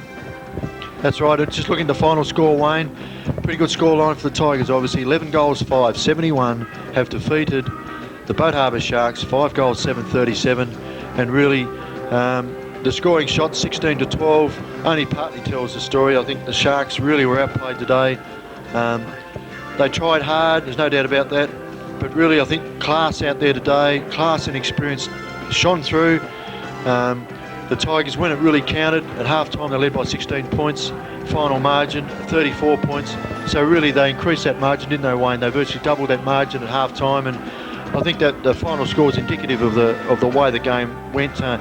I think experience certainly was a factor. If you look at the Boatharbour players out of the middle, they really didn't have the run that the Tigers had. You look at Cashman, Turali, Donny Zylstra, even Brian Cameron, Craig Short, McLaren at times. Just so many players in the middle. Their young ruckman, I think it was Fellows. They were just too good in the middle, and that's where the game's won and not lost in the engine room. Do you think the Sharks lost it out of the middle, Wayne? Well, the Sharks seemed to come into it flat-footed. I mean, they had everything going for them. They had they finished on top of the ladder. They had a week's rest going into it. So they had it all there for the taking. But as you say, Bevan, the experience in the end, the Tigers' zeal first to the ball all the time. They were in there in the clinches, and they were going for it with 100%, and that was the difference today. And you can hear the Tigers trying to get a line on this song. I don't know if you can hear the song out there, but I'll get you to keep summarising there, Wayne, if you don't mind. I'll just help out here with some voting here, but just give you an assessment of the second half. Why do you think the Tigers took over? Well, I think the third quarter was the telling quarter. They knew that they had the Sharks on the ropes, and they needed to keep pushing, which they did. And so they didn't just done such a great job, and I think they'll be very pleased with themselves. First to the ball, they would have done everything that Dipper has asked of them, even more. And I think Dipper will be more than pleased with the 100% effort. They showed a lot of guts and determination. And on the other hand, you can see with the Boatharbour Sharks, they're sitting on the ground. They're pretty emotional, I reckon. But the thing I liked this year about the Sharks was they went everywhere together. They had barbecues together. They come to the football last week to have a look. They came together as a team. They had everything off field, but they just weren't able to convert on field. But I think next year, with all this experience under them, I think the Sharks are going to be a force to be reckoned with. And so commiserations to the Sharks. They showed good endeavour all year, and when it counted, they just couldn't come up with it. But I think that, as you said before, Bevan, the experience of the Tigers, the ferocity of the Tigers tackling, they got it into their forward zone more often than the Sharks did. And these are the things that win football matches. And so all the best for the Tigers. It was a great win, and there'll be some happy boys tonight. Yes, well, like when you look at the Tigers, they've had 4 different coaches over the last, or 5 different coaches, I think, in the last 5 years, Wayne. And I think, the last 4 years they've won the premiership. Each coach has enjoyed success, and I think that, whilst you may think, hey, they're starting to get a little bit sick of success, when you look at it, I was fortunate enough to coach the Tigers in 95. I think Brian Cameron 96, Adrian Best 97, and Johnny Del Perro this year 98. Is that the right order, Wayne? When you look at it, right. Those 4 coaches have each had success. They've each had their own individual hunger to win the flag, and I think that's why they've maintained that hunger. And I really think that they're the yardstick of the competition this decade. That's for sure. Since 1990, they've won they won that year 1990, 1991, 1995, 6, 7 and 8. So they won 6 flags in the 90s. So 6 flags in 9 years, that's a domination in anyone's language, Wayne, and that's a great effort by the Tigers. That's right, and I guess you get a new few people come in, and so it's never ever the same line-up from year to year. New players would have been their first experience of the finals.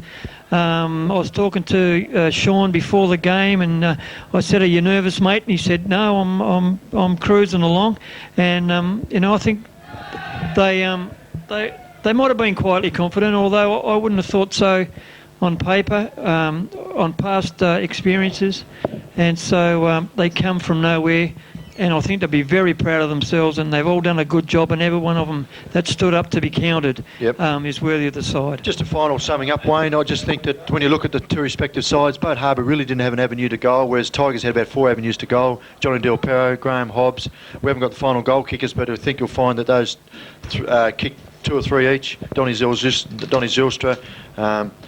There was about, as I said, 4 avenues. So you got Don Zylstra, Andrew McLaren occasionally there, but mainly Johnny Del Perro, Graham Hobbs, they just, and also to a certain extent Elliot Rogers, all avenues to goal, whereas the Sharks had a lot of their avenues cut off. They tried different combinations down there, but really their avenue to goal was was cut off by a good Tigers defence. And just in the final sum up, well, at the start of the year I thought Tigers might have struggled with a few key players missing from their other sides, and I certainly don't think this is the best Brooklyn side that they've had over the last 7 or 8 years, but it just goes to show if they can use their key players, which they did today, they use their key players down the spine, in the midfield, right from full-back right to full forward, if those players can be utilised to the maximum, it just goes to show those players can lift the whole team. And I thought they carried the whole side, the youngsters in that team, the inexperienced players really didn't have a lot to do, and so the key players were the ones that carried the Tigers today, and they certainly dominated the game, and all credit to them. For the Sharks, a great year, unfortunate to end it this way, but I think all credit to their coach Rob Lade and all the boys there. It's just unfortunate it has to be a loser, and today they just looked a bit flat to me and a bit off the ball. So commiserations to Rod Hodgetts, Barney Miller, John Richardson, and all the boys there. I think they deserved a flag this year, but really on the day you couldn't go past the Tigers, and I think there's, that they may have been the minor premier at Boatharbour and they thought they might have deserved the flag, but really you can't take it away from Brooklyn. And that's all for this year in the 1998 Christian Football League Grand Final. Signing off.